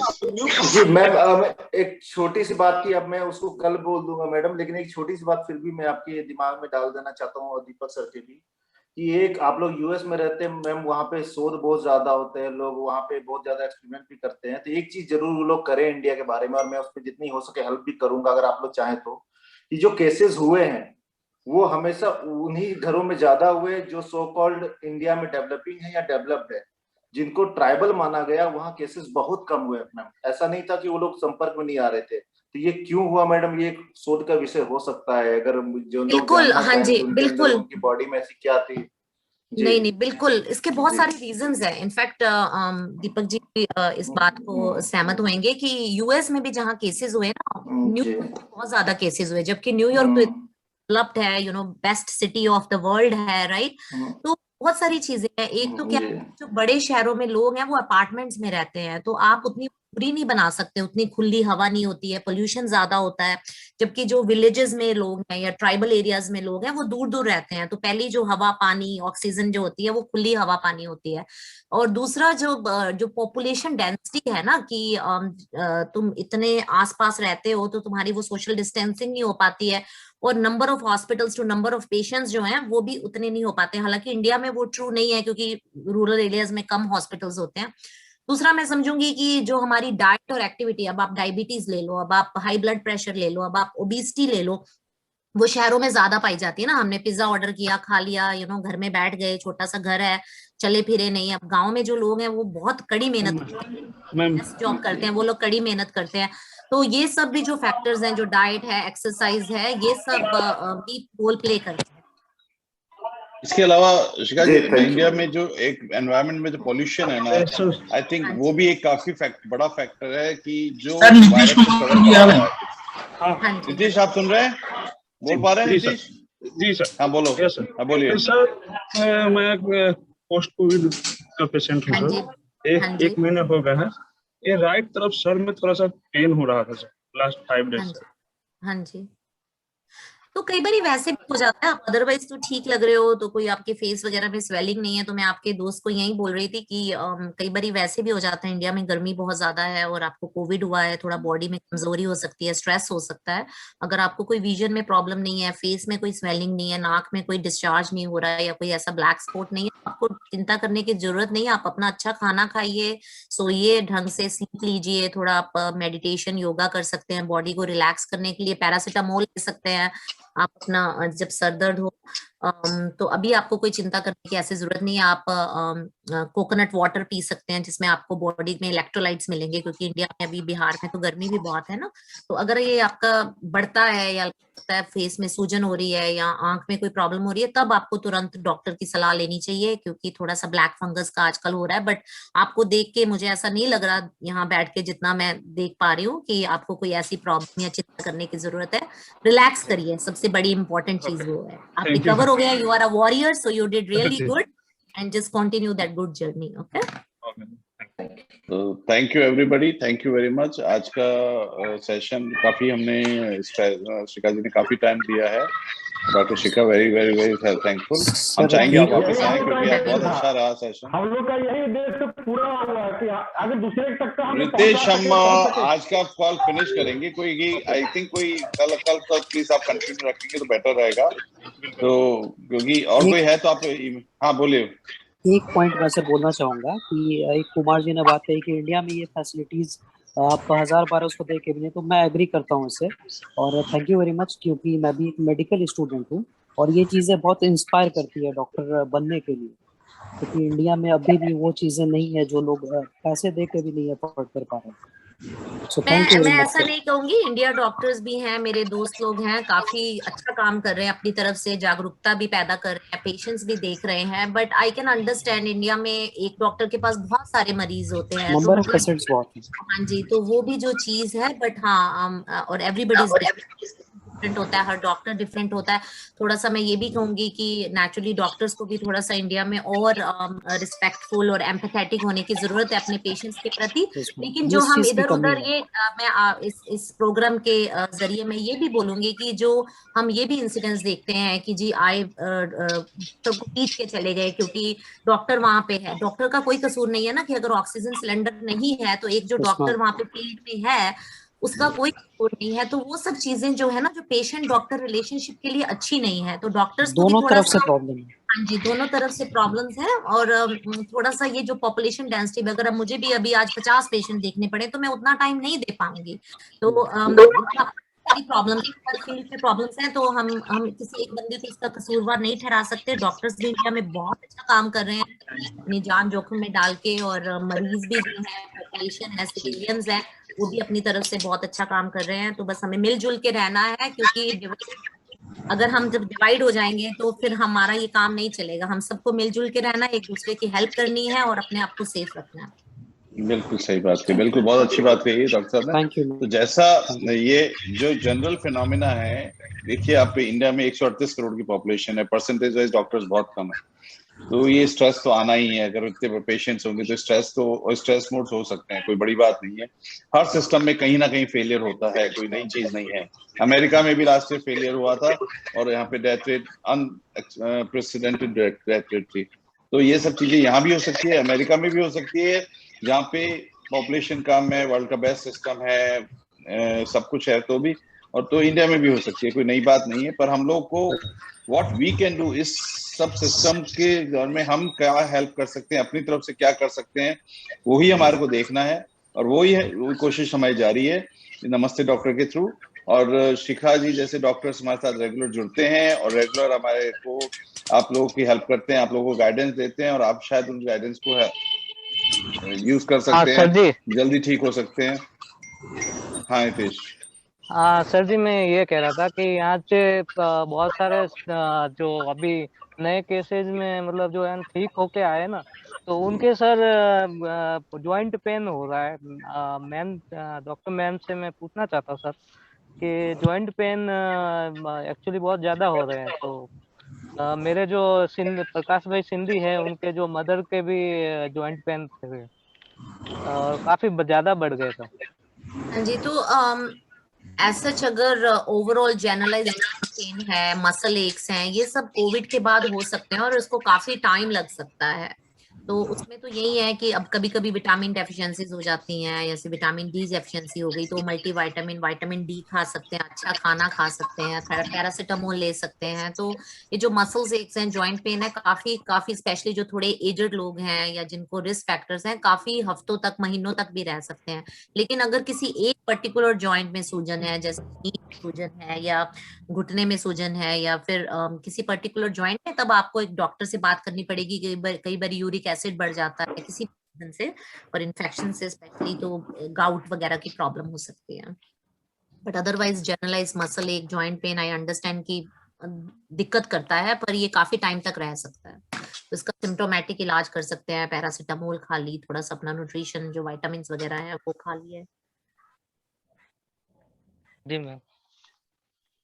और कोई एनीथिंग? तो हेलो, मेरे ख्याल से शिखा जी आपको छोड़ने वाले नहीं है कोई भी, तो आज के दिन एक लास्ट क्वेश्चन था।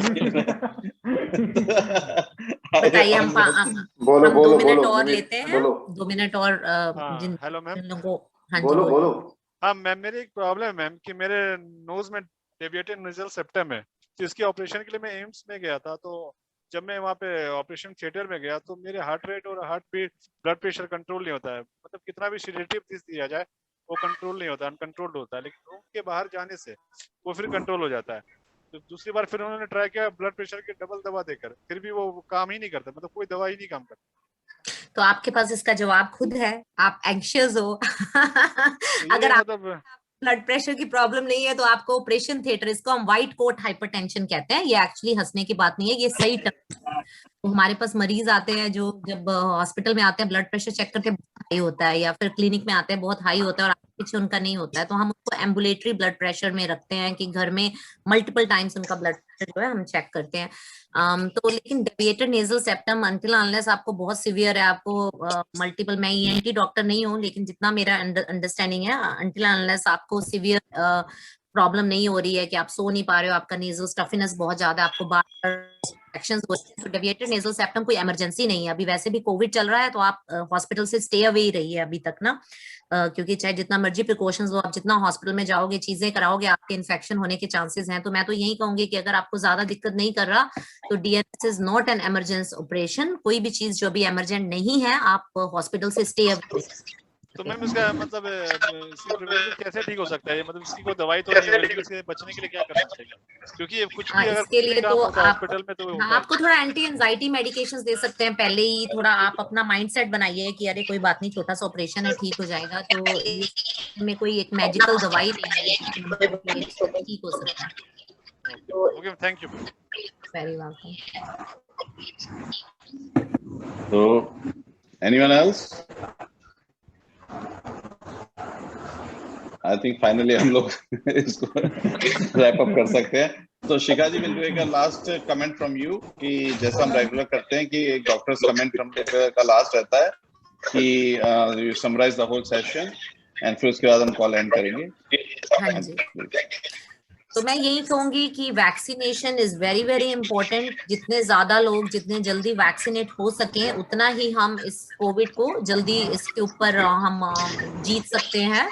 और अपना प्रिकॉशंस लिए, मास्क और जो सब आप कर रहे हैं, आजकल थोड़ा ब्लैक आ रहा है, वो एंजाइटी प्रोवोकिंग है। लेकिन अगर आप घर पे हैं, आपको आप हॉस्पिटलाइज नहीं है, तो आपको ब्लैक फंगस की चिंता करने की जरूरत नहीं है।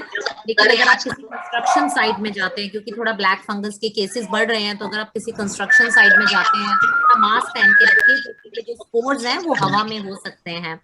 और अपनी इम्यूनिटी बनाए रखिए। अपना आप जो सोशल एक्टिविस्ट सब बहुत अच्छा काम कर रहे हो, thank you so much. But उसके साथ साथ आपको प्रॉपर स्लीप, डाइट और अपनी प्रिकॉशंस भी लेनी बहुत जरूरी है। और बाकी माइल्ड केसेस में हमें स्टेरॉइड्स, एंटीबायोटिक्स लेने की जरूरत नहीं है, वो उल्टा हमारी इम्यूनिटी को और कम करता है।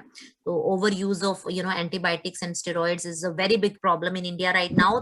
भी हमें ध्यान देना है, क्योंकि स्टेरॉइड्स का बहुत लिमिटेड रोल है। बहुत जल्दी देने से करता है, और बहुत ज्यादा लेट देने से भी इसका जो रोल है वो नहीं है। इसलिए थोड़ा सा हमें इनिशियली इन सब दवाइयों का यूज करना है। आई थिंक डिस्टर्बेंस, मैंने शायद सबको अनम्यूट किया कि आप लास्ट में डॉक्टर्स कमेंट के बाद में आप अपनी अनम्यूट करके जो अपना एक थैंक यू नोट बोल सकते हैं डॉक्टर्स के लिए। तो एक बस तो thank you doctor once again. Thank you so much. Thank you बोलने की कोई जरूरत नहीं है. This is just a small thing I'm doing. Very humble to do it. And you guys don't have to thank. Thank you so all to be there. Sir. Ma'am Hitesh की तरफ से thank you. Very welcome. Thank you. Ma'am Nem Singh Rana की तरफ से बहुत बहुत धन्यवाद। Thank you so much. Thank you. Thank you to everyone and thank you Deepak ji. Thank you sir. Thank you ma'am. I'll take a leave now. Thank you so much. Okay Deepak ji, I'll take a leave. So Ashok ji, thank you everybody. Thank you doctor. Thank you very much. We'll see you tomorrow. Thank you Deepak sir. And we'll love to get you again, doctor.